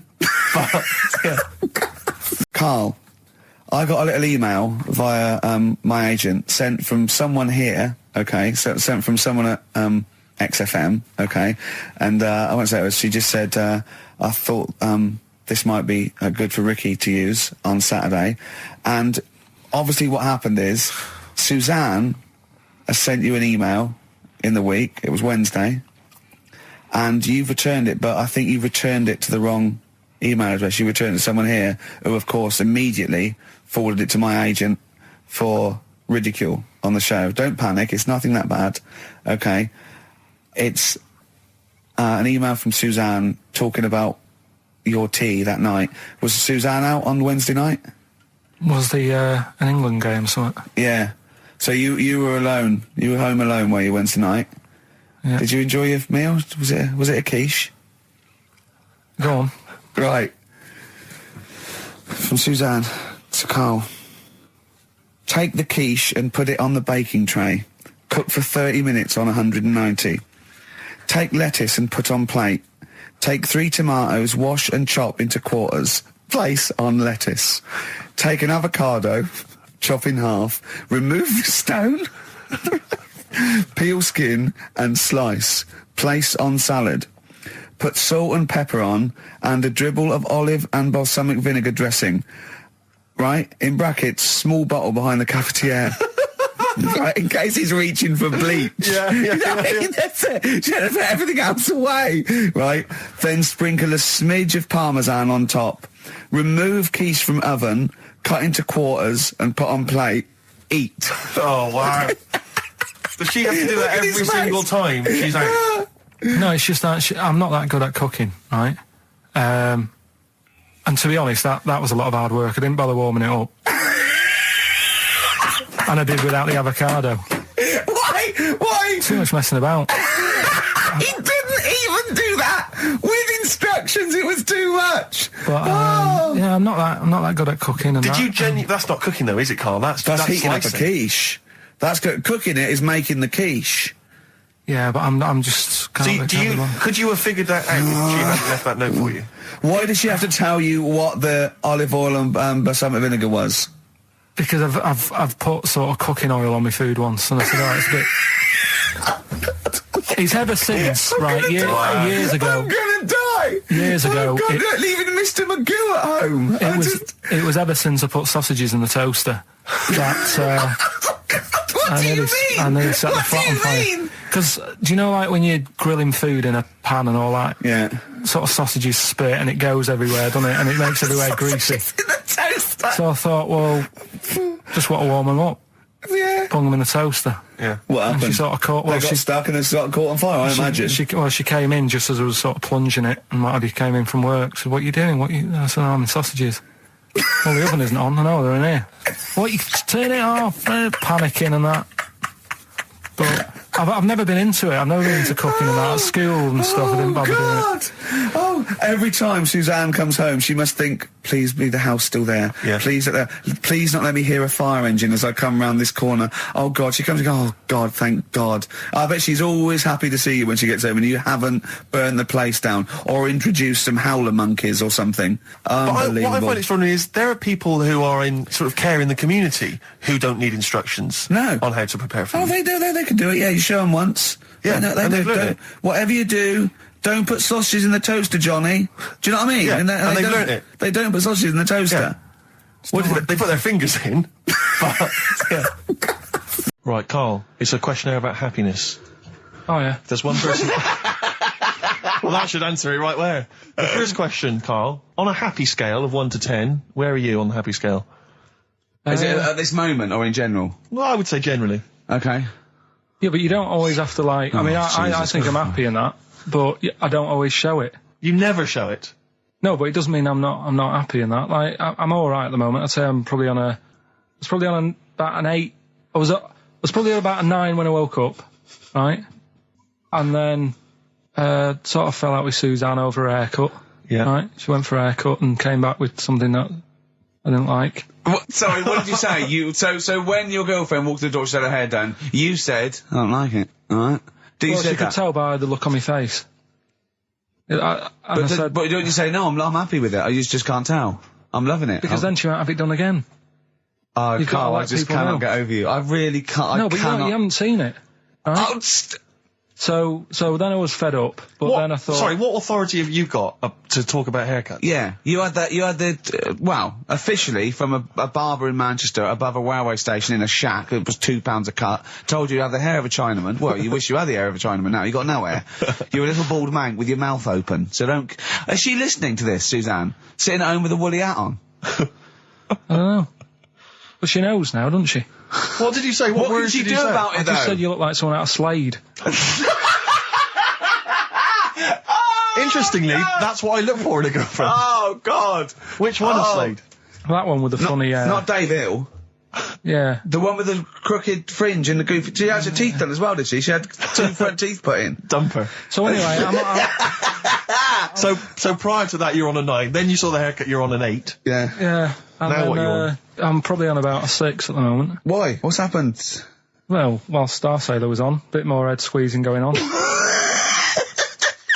So, yeah, about a 5 or 6. So generally speaking, what would you say you are About on normal? 4. You're on a 4 for normal. Alright. What would you give someone who wasn't very happy? What would you give them? What are you thinking, Carl? Depends why they're not happy. They're low, okay, so what would you give them? I mean, yeah, depends, innit? If it's someone who's just lost their arms and legs in an accident, you don't give them a lollipop. Sure, or some mittens. Yeah. You give them a hat. Yeah. Yeah. And dare I say it, a smile. A skateboard. Yeah. Yeah. I don't know. You don't know. You got to answer the question. Alright, so hang on, let's assume that you've upset your girlfriend because you slagged off her haircut. What are you right? going to do feel now to go and guilty. make her happy? How are you going to cheer her up? And not buy her a baseball cap? I don't know yet. I haven't thought about it because I've got this to sort out, haven't I? So when I get home, get her some gel or something. Oh, God! Oh, Christ. Oh, that's a wonderful, wonderful clip, and a great record that preceded or followed it, I'm not sure. But, could I make some dedications? Yeah. Because last week, just before we had to come in to record this, I popped out trying to get onto the tube, and I had a nightmare, because there were millions of protesters, so-called protesters. Now, a lot of them obviously doing good work. There was one fella, I think you'd have appreciated it, because I know you are very politically active, and I think this guy has really studied hard, and he's realised the best way to make his voice heard on the international political stage is to ride around on a tricycle wearing a jester's hat. He was really shaking up the bloody government. I wouldn't want to be George W. Bush about now. Not indeed. Once he sees that. Once he sees that guy. Imagine his aides rushing in and going, George W., look at this guy. Where's that? That's in London, England. Okay, call off the forces. Is that a large tricycle? Yeah. Is he wearing a nappy? Get me Colin Powell. Why'd you call him Colin, not Colin? It's the way he likes it. Don't about. Just call off the troops. There's a in a jester's hat. Call the troops off. Just bleep some of those bits. Well, we're running out of time. We've got to get on with the show. It's near the end. I hope you enjoyed it. I hope the scientists stuck in a big, hut in the middle of nowhere in pitch darkness, 10 of them. I imagine they've been fascinated, Rick, by the finger up the arse discussion. We had Chinese don't age well, gingers, all that. the big fat kid. Well, actually, they're they're probably secure in the knowledge that if they want to kill some time and it's dark, there's anything better than stick your finger at someone else's ass. Exactly. So enjoy that. But they've been hanging on for Rockbusters clues, I imagine. Here's the answers. Go on, give us the clue again quickly. All right, so the first one was the fella let his wife know how he got the bruise on his legs. Go on. Right, that was Courtney Love. Yeah, Courtney Love. So that's Courtney Love. So that's the fine. first one, CL. So that one's fine. The second one, that Potter lad. What am I doing? Letting that one Just go? let it go, just let it go. Am I just letting that go? Annoyingly, we haven't got time to take issue with it, Rick. Okay. That Potter lad, he's got a lot of bottle, hasn't he, doing all that stuff with the wizards and that. Go on. That's Brave Harry, yeah, the Bravery, current sort of XFM band, the Brave Harry, that works as well. No, it doesn't. And the last one, No, it doesn't. No, it doesn't work. the Buddhists It doesn't work. won't be able to get in their temple without Doesn't these. work. Brave Harry. Doesn't work. Brave Harry. The Brave Buddhists, Harry. Buddhists won't be able to get in their temple without these. TM, that's Yeah. the monk keys, right? So who got all them? The Monk Keys? Who got all them like Which band are called the Monk Keys? the monkeys? Oh, the Monkeys. Yeah, the monkeys. From their classic first album, Velvet Underground and Nico, which apparently peaked at a disappointing 171 in the US charts. Think of that. And that's obviously Louis de Velvet Underground and Waiting for the Man. Yeah, great track. So we were talking, we were doing White Van Man, and we got onto We got on to genetically modified babies, but and then somehow Karl started telling a story about someone with a horse, and then he got onto, he was trying to make money selling flowers. Just do the flowers briefly. Well, hang on, I just want to recap slightly. So there was a family, and who had the horse in the family? It was. Because you lived on an estate in Manchester. So the mother was a right pig, apparently. I don't know if that's you relevant. don't need to go that far. But what I'm trying to do is like make a picture for you so you understand. What did she look like? Who did she look like? Bit of a, and no disrespect to her, bit like Pauline Quirk. Quirky, yeah. Right? Okay, I knew you were going to say that. Yeah. I knew it was going to be Pauline. Did she have any tats? I've never got that close to it. Okay, all right. So who had the horse? Was this her son or her husband? No, her daughter. Her daughter had stolen a horse. Yeah, from I don't know where. There was I think there was some stables down the road or something. And they kept the horse in the house with them. They kept it in the house. Did they didn't get have caught? it for long. No. So, and you said you were in the house one day and you saw the horse. No, in what there. happened was I was. They did this thing at school about raising money for charity, right? For some local charity. And they said you can do anything to raise money, and they came out with all these ideas, and I thought that's good. What was the charity? Well, I don't know. I thought forget the charity. Yeah, that's just a good way of making overweight. So you're a charity. So, so I asked my mum for some. 'Cause she used to have a lot of flowers around the house. Sure. I said, can I just take some snippings off them, and I'll go and buy some plastic cups, and got some soil out of the garden, planted the bits of plants in them. Yeah. Got a tray. Yeah. Had about 25 plants on it, selling them for 25 pence each. Excellent. Did you sell any? Yeah, so loads. Did you just cut? You didn't just cut them and stick them in the soil? Yeah, they want to survive. But I think people sort of thought, well, good on him for trying. But anyway, so I went round to theirs because I thought their house could do with a bit of colour and stuff. Yeah. Because it's a bit rough. So as I went, The horse went, thank God for that breakfast. They've been feeding me kitty cat. So I got up to the door, and they opened the door, and it was one of them houses where no carpet.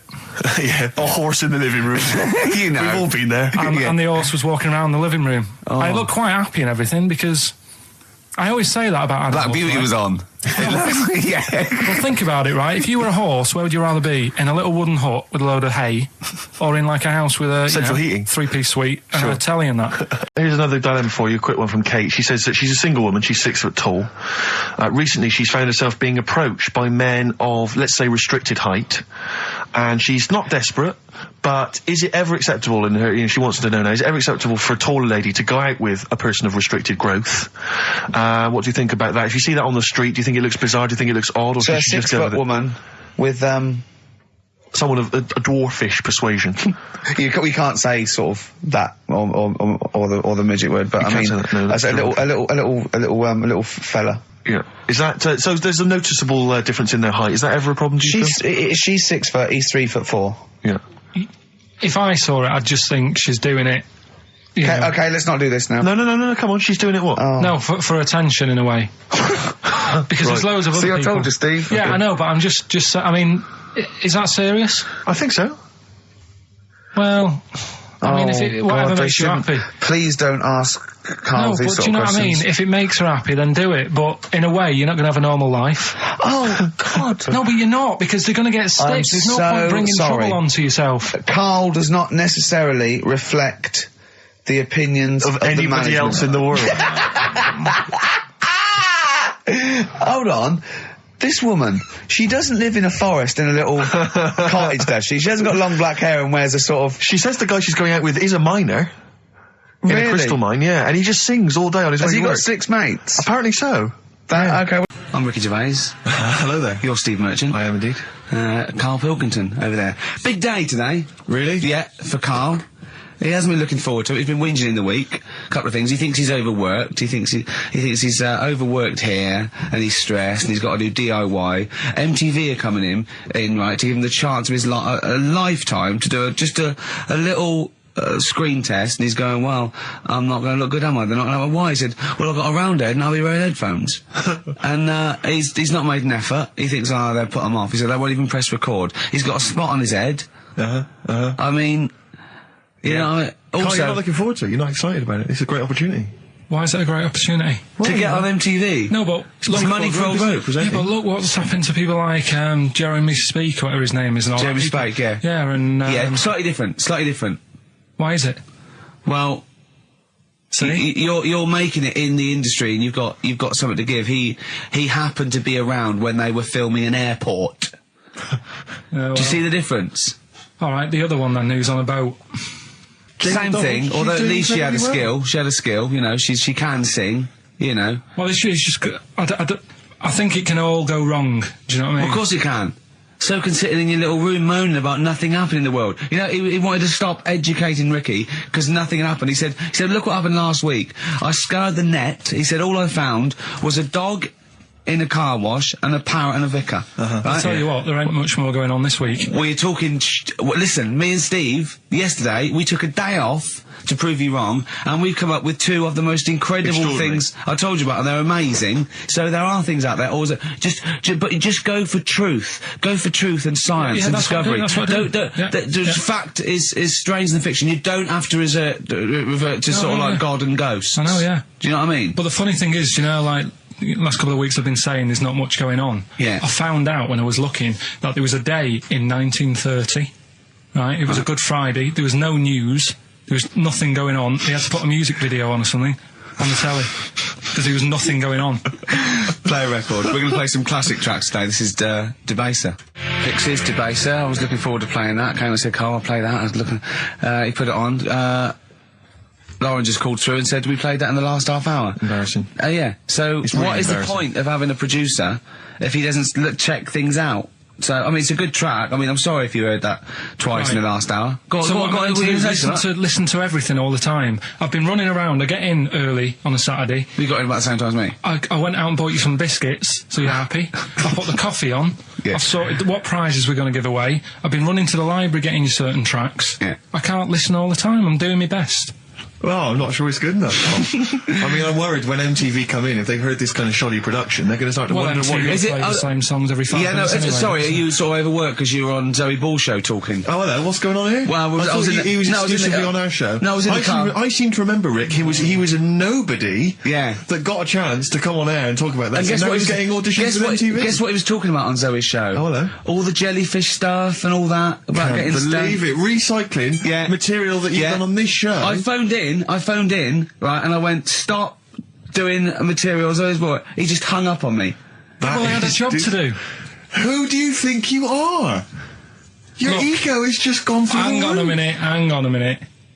What? I had a job to do in the week. They asked me to drive the desk for Zoe, right? They didn't say talk. Zoe, if she Yes. talks to you, you can't just ignore her. Yes, you can. Well, you Who can't. is she? Who does she think she is? You made a promise to us, a pact, that you were our kind of... Yeah. Monkey. Yeah. What can I do? If someone takes time off, I've got to do it. It's my job. Yeah, but you don't It's have not to your talk, job. you don't have to use... You're the head of production. We've given you this special gig. This is like taking you out weekends. Yeah, And, exactly. you know, if we find out you're getting too much excitement in the week, we'll have to just calm it down. Well, Get another little... that's it now anyway. It was only last week. I feel like kind of solid. I feel betrayed. It's like you were having an affair behind our back. Yeah. And you rumbled it. He was doing all the stuff. He was doing all this like, oh yeah, jellyfish and this, jellyfish Yeah, because that. she was asking, and I thought it was a good way of promoting this show, actually. Oh, did you mention the show? Yeah, I did at some point. Did you? What did you say? I just said more about that on Saturday afternoons. So you talked twice. I only heard you talk once. So you're talking all the time. Well, about 5 times in the week. In the full week, 5 times. Deary me. And one, it was just stuff. You could never be a monk, could you? Chatting away all the time. Right, what have we got? I blame Ball as well, to be honest. I feel Ball's slightly responsible for it. Yeah. She can't find her own, gibbon to get on the show. She can't find her own kind of, loser, then don't start stealing ours. Outrageous. Well, coming up, right, maybe we'll get Fatboy Slim in. Indeed. Next. Yeah. Saturday, if you're listening, Slim, come in on the show. What's his name? Ernie or something? What's his name? Norman. Oh, yeah. Ernie! Yeah. I don't know. That's great, Ernie Ball. Yeah. No, he wouldn't change his name. It's like... I know. Once, right, I was talking about this in the week, actually. We had this, teacher, and he must have been sort of 60 then, right? And we're all about sort of like 12. We had to do French. You had to put your thing on the booth, and it was I told you something. Le chat est and all that, right? And répété, cats on the wall, right? He'd repeat it in French, and of course everyone was going F, C, just for fun. And he heard this, and he listened back to all of them, and he realised they're good, and he went mental. He went, I don't believe this. Do you know how much these cost? He was going mad, and he was going red and bursting like Karl was earlier, and it was like, I can't stand this anymore. Anyway, he picked up an exercise book. He said, look at this exercise book. Look. And, I won't say the kid's name. He went, so-and-so, look, oh look, he's put, and, I'll change his name, Smithers. He went, oh look, he's put Smithers is shit. Oh, he goes, he's got Clever on this side. He's put Smithers is a lump of shit. That's good. Right? And he went berserk. He went, oh look, he's drawn a picture of a penis with wings, and he's written underneath, Dicky Bird. He went, is that clever? He went, do you want me to put a piece of paper up so you can come and write swear words and draw ladies' genitals all day? And I went, like that laughed. He went, I'm glad you think it's funny, Mr. Gervais. And he stormed out. Oh, God. Yeah. And did he ever come back? No, but we put the bit of paper up for him and said, look what we've done, you sir. That's a fanny. Yeah. There's some knobs. I just want to clarify for people. A lot of people don't realise that one of them is dead. Right. I thought it was important to mention it. Actually, yeah, I didn't know. I'll be honest with you, I hadn't thought it through. No. It was a piece of interesting Milli Vanilli trivia that I had, and I wanted to slip it in. But it wasn't really trivia, because it was a question. You went, what? The one Rick, who's not what dead. I'm saying, Rick, is I could have found a more tactful way of bringing up the death of one of Milli Vanilli, because I think there's a lot of people out there now upset. Maybe Claire Actually, didn't realise. people who didn't know. That's quite a shock. I didn't see. I mean, I should have sat people down. Who died? Vanilli or Millie? I think it was Millie. No, it's Vanilli. I don't know. No, but I didn't know. I'm guessing. Actually, I'm guessing. I'm not confusing Milli Vanilli and Scritti Pilli, because I mean that is a danger. Oh no, you're thinking of the fellow out of Grumple Palumple. He was amazing. He was amazing. It's a great shame that he topped Grumple himself. Palumple, they're not around us. Anyway, cool, we've got some great tunes lined up. We're going to play today our favourite singles. It's a favourite tune, some of which didn't quite make it as singles maybe, but tunes of the year, because obviously Christmas very soon, and we'll be away for a short time. And, I think next week we'll be doing our favourite Christmas songs of all time. Yeah, I'm worried we're not going to fill 2 hours with that. I mean, how many times can you play Shakin' Stevens before... Fairy Tale of New York. Yeah, exactly. I mean, that's the only one, isn't it, really? That's the best one. That's the best Christmas song That one's good, ever. but obviously there's Joni Mitchell's The River. That starts with a kind of Christmassy feel. Beautiful. I don't think if there's anything else. Not a great deal. The Waitresses, Christmas wrapping. Is that one? Is that brilliant? Mine. Is that good? Yeah. So This Is Christmas, John Lennon. Paul McCartney came out with Simply Having a Wonderful Christmas Time. Christmas time, yeah, exactly. Yeah, but so John's was Happy Christmas War is over. Yeah. Of course it wasn't, but Hey, but I mean, at least he wanted no, to be. he was dreaming of it. He was dreaming of it. Yeah. I mean, and bless him. And to show how much John Lennon's dead as well. I don't know if anyone's... Yeah, no, they do. Oh, yeah, that's just another bit of rock and roll I trivia. like John's protest against war. He stayed in bed for a week. Yeah.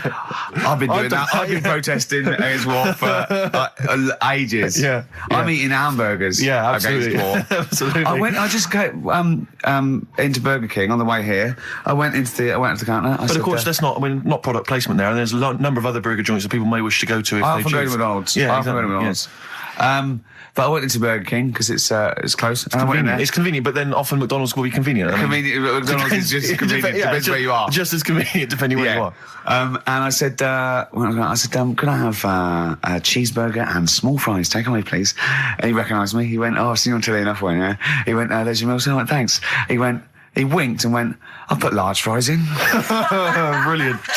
So that's so it's paying off at last. True genius is being rewarded but by I'm just intrigued the burger to know, joints. because I mean, there's been a couple of times where I've been with you and we've gone in a restaurant and someone's given you a free meal or whatever. And it's the way that it's like you don't ask for it; it's just kind of offered. But I don't know what they're expecting in return. Nothing. I mean, do they think that you'll go away and you'll always think fondly of Chad who works in Burger King? I just think they think, I don't know. They make. I'm going to give him a little treat. Yeah. I know, I don't like it, but then I'm always grateful, and I never. Yeah. But the thing is, I'm slightly embarrassed. Did anyone around you hear what had happened? No. Because I imagine the resentment, just the whole room turning on you. No, they didn't. I had to go around telling them. I said, excuse me, did you hear that? He goes, no. He just gave me the free thing because I'm on the telly. And I went, I don't recognise you. I went, you don't recognise me? I'm terrified now that that someone could be listening at Burger King HQ. You know, I'm assuming this is an unorthodox procedure. And that little fella's got fired. They know it's Leicester Square now because I just mentioned it. So they know which Burger King it is. Oh, my God. I don't know. What was his name? Ralph Littleton. He had a name badge. Number 342. Well, I just hope Littleton doesn't get in trouble. So, what are we going to play? That could be first? a sad Christmas for him. He's probably keeping his whole family afloat. But it's Springsteen. Well, tunes of the year. I mean, I know people dismiss Springsteen, but as I say, the gig I went to see earlier in the year, I made Sturgis it. couldn't believe we were going to play Springsteen. Brilliant. I just think, leave aside what you think is cool and trendy and the fact that he's older now or whatever else. Really? Just leave all that behind and just listen to the tunes because, he remains a great musician. Lonesome Day. Lonesome Day, it's the current single and it's the first track on the album. Free chips. Absolutely.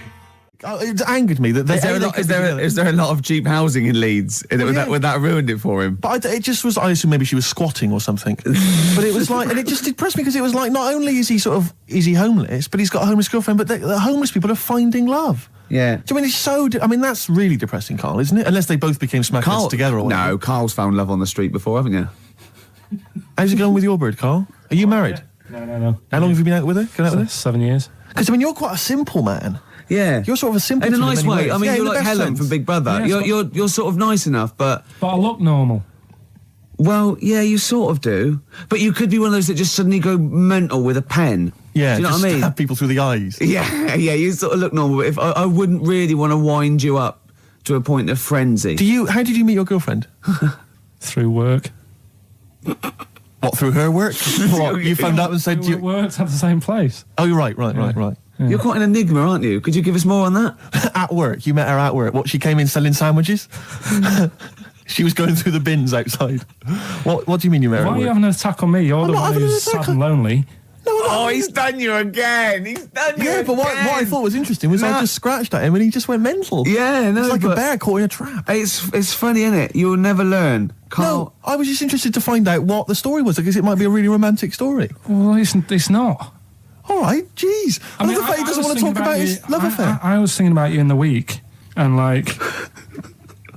does it worry you? I mean, you sort of joke about it now and we're talking about it in the office, is Steve really touchy about the way he looks? And, what's this? Where's that come from? He's done it again. He's done you again. I was walking home the other night and I was thinking about it.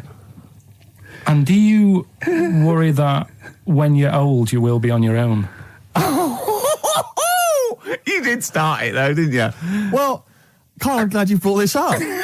because I mean, for me, a lightweight, frothy entertainment show on XFM on a Saturday afternoon is exactly the place where I want to discuss the desperate, lonely future that's inevitably coming my way. Oh, God. I'll tell you what will cheer you up and forget all that. A bit of Embrace. Oh, one of the most hated bands. What are these fellas doing? There's a couple It's quite noisy, it's just distracting. Yeah, there's a couple of fellas behind us taking pictures. I don't know why it takes two of them. I think one of them just got, a couple of hours out of the office. Yeah. They're from the, what are you from, X-Mag? X-Ray. X-Ray. What's X-Ray? It's the XFM magazine, Steve. The XFM what? Magazine. And where's that go, is this available in shops? Is it just a giveaway thing? It's kind of giveaway, bit of information on bands. Right. Gigs are coming up. How is it available? Who gets it? It's in top magazines. You're really selling it, Karl. You're obviously a fan of the magazine. It's all right. Yeah. I don't want to make it... This seems now like you've said, let's pretend we don't know what it is. You sell it on air, make it sound... I don't know what it is. Well, I'll show you later. Okay, cool. And if people want a copy of it, they can go to the website and subscribe and you get it for free. That's all right. Yeah. Cool. And you're going to be in it. And we're going to be in it. Centre pages. I don't look my best. I don't dress for radio. And, you know... Well, it's okay, because I'm photogenic, so I'll make up for whatever you... I'll push you forward. White Stripes and their version of Jolene. What did you make of it, Rick? I loved it. Good. I want to ask Karl a question, though, because Karl, sometimes in all of this newfangled world that we live in, what do you think of the scenario? What do you think is going on there? Because it's a bloke singing to a woman, begging her not to take his man. What do you think's going on there? Say again. Well, that's a bloke there singing. Yeah, to his wife Jolene. Right. Were you listening to the lyrics, or? You see, I got mixed up anyway. I thought it was about that one about the person who chucks himself off a bridge. So I was thinking more about that than listening to that one. Right, listen. Well, go on it. Right. Jolene, I'm begging of you, please don't take my man. You flaming locks of auburn hair, even though you can, don't. He's all I've got. You're a beautiful woman. Don't take my man, because I can't compete with you, right? Yeah. What do you think's going on there, though? Because, you know, it's Dolly Parton singing it. We know what's going on. They're fighting over the same man, aren't we? Yeah. What do you think's going on when a bloke's singing it to Jolene? What do you think of the scenario there? That's one of them names, isn't it? That could be a bloke's name. It's like Leslie. Oh, Christ. Okay, sorry, it was a... I wish you'd not asked him that question. It's so exhausting. I love him. Do ants sleep, Karl? Which bird's got a cock? Swan. Okay, nice one. Listen, I want to play that song for various people who've emailed and phoned in saying they want requests. We don't really play requests on the show. We'd like to mention them anyway. Matt Barr, Magic Thighs. That's not Matt Barr's Magic Thighs. No. That's Matt Barr and Magic Thighs. Yeah. Kieran in Dublin, Stuart in Hackney, Lisa and Alison in Crouch End, and Glenn in Crystal Palace, who was phoning up with a nice message earlier. All of you, thanks for listening and thanks for enjoying it. Sorry we didn't play your requests, but tune in next time. It'll be fun. Anyway, I just all I wanted to say, really. Here's tragic. What's tragic? What did you want me to say about that song? Just your opinion. Your own opinion was fine. It's in fact, your own opinion is better than anything I could really hope for. Without doubt. Whenever I ask you a question... You constantly surprise us. Yeah. It's wonderful. So only ever carry on telling the truth, carry on saying exactly what's on your mind, and I think this could become a great... You're like a man who was frozen in Victorian era and has been reawoken and he's kind of discovering the world. Some things make sense, other things don't. It's beautiful. As opposed to one that was made in a castle in Victorian times like Steve. Oh, that's just... Oh, I've joined in with Karl. I can't believe you're sorry. on my side. Yeah, no, it was irresistible though, wasn't it? I'm really sorry. Yeah. It was Karl, it was you that worked out the maths and worked out I was 28, because they just worked out I'm 27. You are 27. No way. Yeah, I asked you, didn't I? And I said... No, but what I sort of questioned was, I said, well, if you're 27 today, that means last week you were 26. Well done, yeah. That's irrelevant. So therefore you assumed that I must be 28 then? Yeah. Whereas I assumed you were using, your knowledge of maths, such as it is. I wouldn't do that. No, sure. Wow. I actually got lost in that conversation because I genuinely didn't know what he meant would mean last week you were 26. I don't know what that meant. I don't know what it meant. Wow. Well, it is Steve's birthday. But he would have been 26 last week. Sometimes you genuinely frighten me because it's those staring eyes. There's nothing behind him. It's this little bald head. Looks like Davros looking at me. Genuine fear on his face when he enters into a conversation with another human being. What bit don't you understand? If he's 27 today, he would have been 26 last week, and he doesn't look 26. He didn't look 26 last week. He looks older than 28 today. You've started on his birthday. You're still having a go at him. Karl, I don't look like the kind of hot stud that I actually am, but face facts, that's the truth, mate. Yeah, live with it. Get with the programme, jeez. Well, let's have a little bit of cake. Okay, oh, that's appropriate. See the what birthday. It is? But you mean the band, don't you? Yeah. Not the cake. You haven't actually bought cake, have you? Got anything at all? Anyway, the winners, Karl, I think you took some answers. Tim and Neil. Well done, Tim and Neil. Are they going together or are they... No, two separate. Lucky people. Yeah. I don't think your heart's in it anymore either, Karl. I was all right today, but Steve's really dragged me down.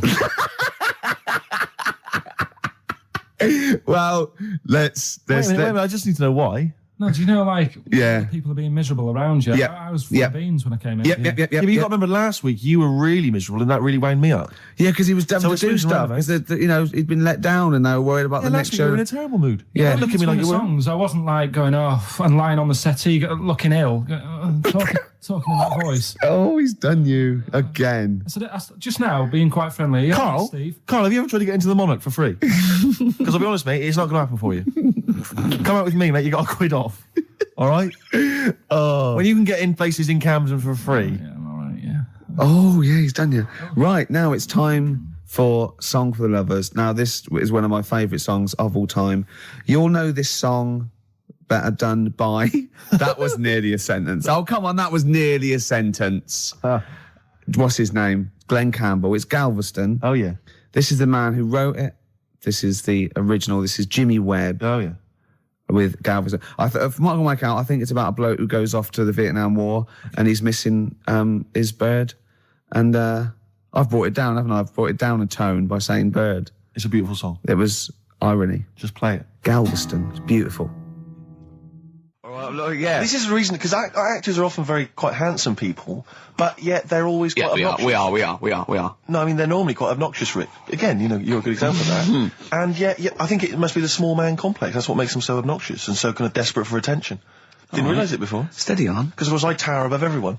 You do, don't you? I'm, for people who don't know, who are listening, I'm 6'7" tall. That's high. Yeah. And for people who've never seen him, he doesn't hold it well. It's not like he's a sort of handsome athlete, is it, Karl? He's a bit of a, what would you call him? Carl, don't answer. No. Don't get drawn into that. You know the game he's playing. No. Do you know yesterday when you were in the office? Yeah. You did a little move, and it reminded me of Blakey. I hate you, Gervais. I hate you, Pilkington. That's our stance. Yeah, but even he held it a little bit better, didn't he? Because he was a man, you know, he had a big coat and everything, and a peak cap. But, yeah. I can't believe you. Like, I've not suffered enough from being freakishly tall. Now, two of my best buddies, live on radio, are just... It's not just the height, though, is it? It's the posture and the face and everything. But it's got your places, hasn't it? No? What do you mean it's got me places? I think people give you a bit more of a chance in your career and stuff, 'cause it's like... What, yeah, stacking shelves? Because I can reach to a high level. Muse, Plug-in Baby on XFM 104.9. Rick, Gervais, go on. Well, yeah, but I know you guys are laughing about the height thing, and for those that have only just tuned in, I am 6'7" tall, which is tall and that's big, and I pride myself on it in a way. You know, I've worked hard, I've not smoked, I ate well, you know. Yeah. It's an accomplishment, but obviously I didn't have much involvement in it. I just am, and it's a curse because mainly the problem is that you can't get stuff, you can't get clothes, you can't get shoes. You know? Yeah. He's size 14 feet. Yeah, but it is genuine, and I don't know. I mean, it costs a lot to buy a pair of size 14 shoes, and if you were genuinely poor, I don't know how you'd afford to be tall, because the clothing costs more, everything costs more. I've seen this in comics that you'd actually go to school in a barrel. Wearing a barrel. With just braces, it'd just be a barrel, and you'd have sort of flip-flops. And you'd take a mule with you. They all had a mule, didn't they, the poor people? People always think like you'll be in a pub or something, and people just think they can talk to you about it. They just think, hey, you're lanky, it's just like, because it's like they But that really annoys you, doesn't it? Well, it annoys me because it's like they think I should be proud of it. Like, well, exactly, but they don't think that this is not a disadvantage, this is not a disability, is it? You're taller than most people. It might get a disability. No, if you were 8'3", it'd be slightly debilitating. You would, but... Disabilitating? What? Disabilitating? Yeah. No, you're a medical man, aren't you, eh? But, no, the point is, it's a disabilitating because when you go on public transport, like if you're on a coach... yeah. The only place I can sit on a coach is that seat... On the driver's lap? Either on the driver's lap or that seat at the very end, yeah. You know, which sits into the aisle. Yeah. That's the only place I can sit. Well, you stand up... some sort of kids at the back waving at drivers. You could drive it from the back. Here he comes, watch it. Were you a tall baby? Oh, Mr. and Mrs. Merchant, you've given birth to a basketball player. Look at his dribble already. Were you a tall baby? Babies aren't tall. At what point did you suddenly, like, Jesus, nothing fits me? Well, it didn't happen overnight, Karl. Let's do a little graph. How tall were you at 5? Oh, I don't know. 3 foot. 3 foot. How tall were you at 12? 6 foot. Were you really? I don't know, do I? How do I remember? I don't remember this. Well, when did teachers start calling you freak boy and lanky? They didn't. It wasn't Didn't they? so much. It was no. You went to a funny school.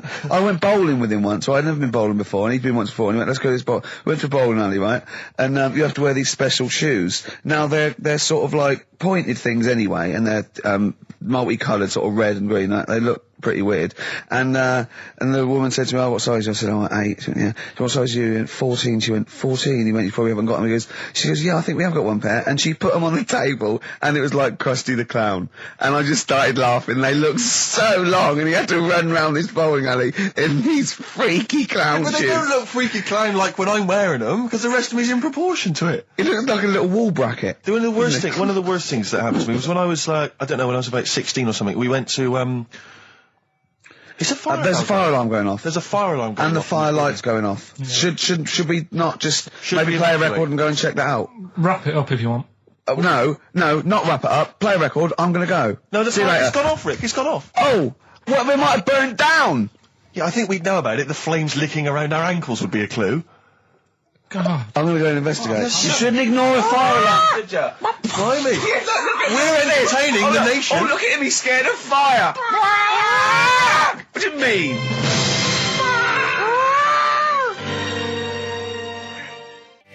Lars, and there she goes. What a great start to a show.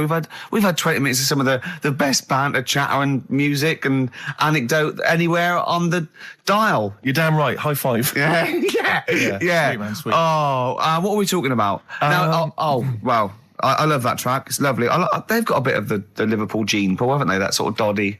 You know what I mean? I like the Scouse sort of look. You know, the Cilla Black and the Stan Boardman. Yeah, it's particularly unique to Liverpool. It's sort of happy in teeth and ears. And, it's happy in teeth and ears. Yeah. Oh, brilliant description. Yeah. Happy in teeth and ears. Yeah, that's just 3 of my friends.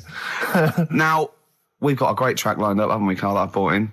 Simon & Garfunkel. Now, I'm not ashamed. As you know, me and Steve aren't worried about being part of a trend or you know, being trendy or jumping on about it. Steve particularly doesn't worry about, like, looking good or, you know. No, I'm saying, as a compliment, he doesn't worry about walking along like that or, you know. Well, I'm looking good. No. But I'm saying you don't mind the insults freak boy or goggle eye or... swore off a duck's back, mate. Do you know what I mean? Or a new phrase that's been coined because of Steve's face, walk off a frog's back. Who's saying that? Just a lot of you, a lot of friends and that. But I mean... My friends? Yeah, a lot of people. Can you name names or? I can't really. You made promises, you can't. I can't. I can't really. Anyone up? I think it's the Kaggle. Looks good. It does look good. It's waterproof, Rick, and it's also stylish. I wear nothing underneath, so it's tight to the skin. It gets sticky in damp weather. Is that why you sort of rustle? Sexy. But what's all the? Is there abuse? What's this? No. They just say.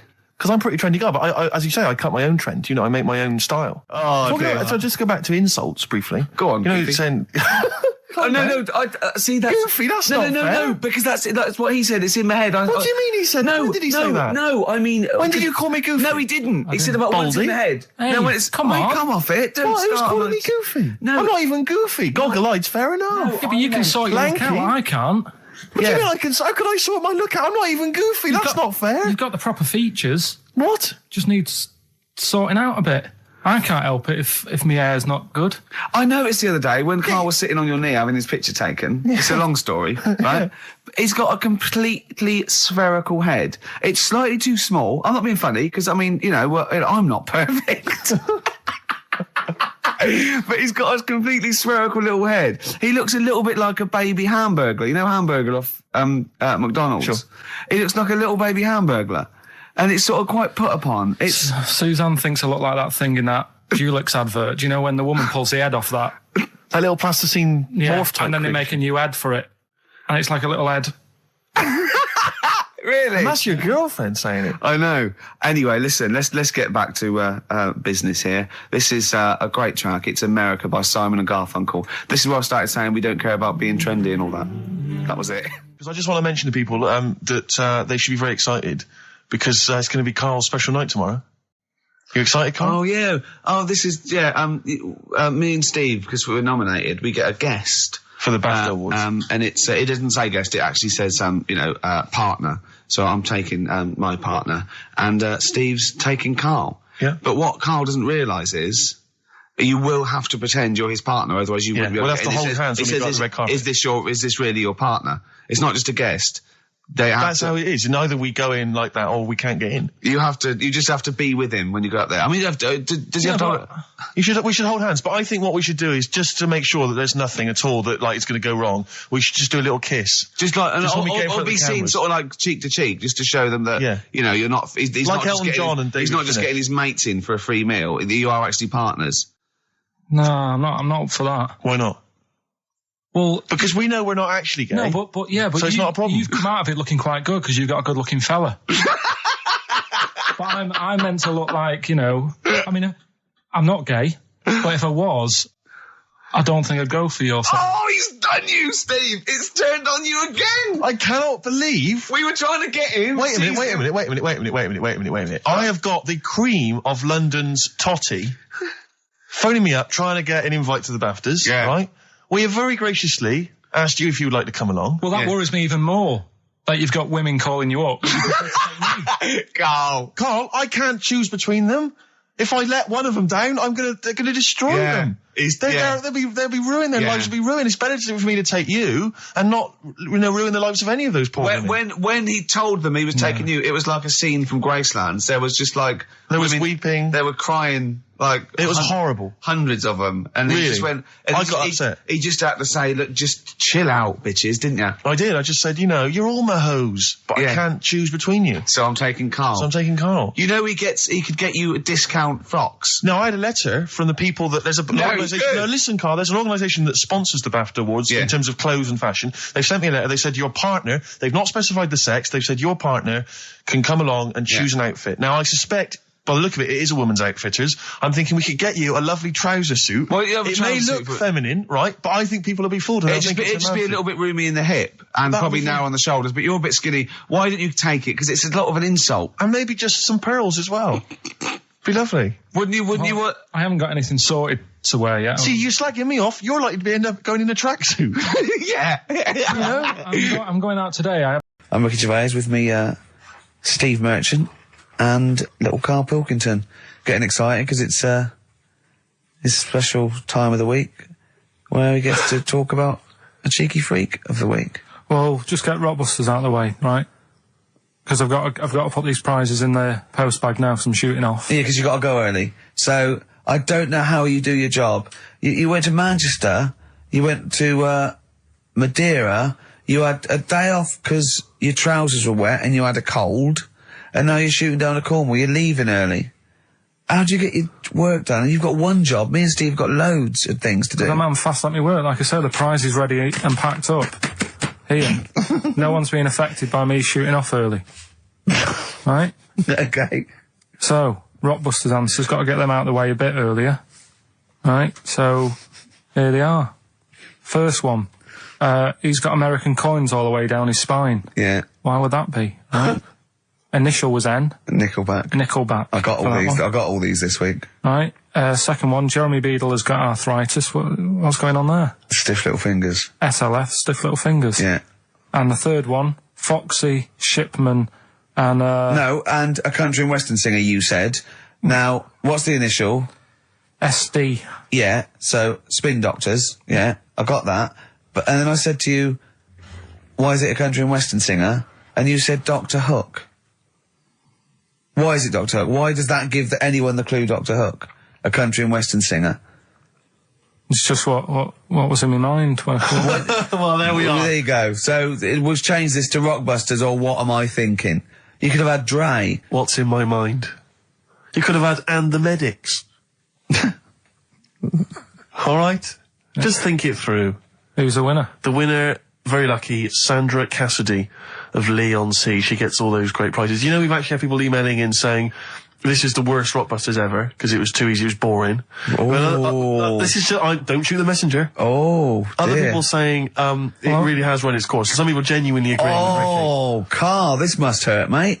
Stinging attacks on you. Some people just slagging you off generally, saying that you whinge all the time. It looks like Steve was right when he, sort of like poo-poos your ideas. So.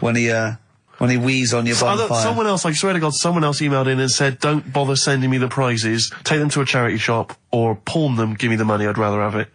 So I don't know what to say, Karl. I just wonder if it really has run its course now. All right, well, we'll see what you come up with next week, then. Let's see what you do. Let's see what you come in with. Sure. Oh, yeah. At 5 to 1. I'm guessing you'll be popping in with another hip-hop track full of effing and jeffing. Well, again, I won't bring it into you. I'll do it myself at home. Obviously, that makes it easier. Obviously, you can't cope. Oh, dear. Are you actually going to be here next week, or are you still going to be in Cornwall? No, you see, there again, I'll be back in time. And in the week, when I go to, Cornwall, see the Monkey World. Yeah, you're 2 days past the Monkey World. That still work. Yeah. That still work? What you're going to interview some of the monkeys? I love that. I love that. You were going, could a monkey live without bones? And so I'm going, Karl, shut please, just look at the monkeys and eat your ice cream. And that's work, is it? Right. Right, are we having Cheeky Freak of the Week? Do you want to do it? What time have you got to shoot off? Could do with shooting off sort of soonish. Okay. To be honest. This is not radio. Have you ever heard that on a radio show? Chris Tarrant going, I can't shoot off right now. I couldn't get a later train. I know! Why did you get a later train? There isn't a later train. So I couldn't get to Cornwall tonight if I had to. If I had to finish this show, I couldn't possibly get to Cornwall. Rubbish. Of course there's a later train. Oh, I've booked it now anyway. Right, well, that's the point, isn't it? Yeah. You're not through. Whatever. I don't think the show's lost anything. I think we've still had the, Freak of the Week's coming up now. Oh!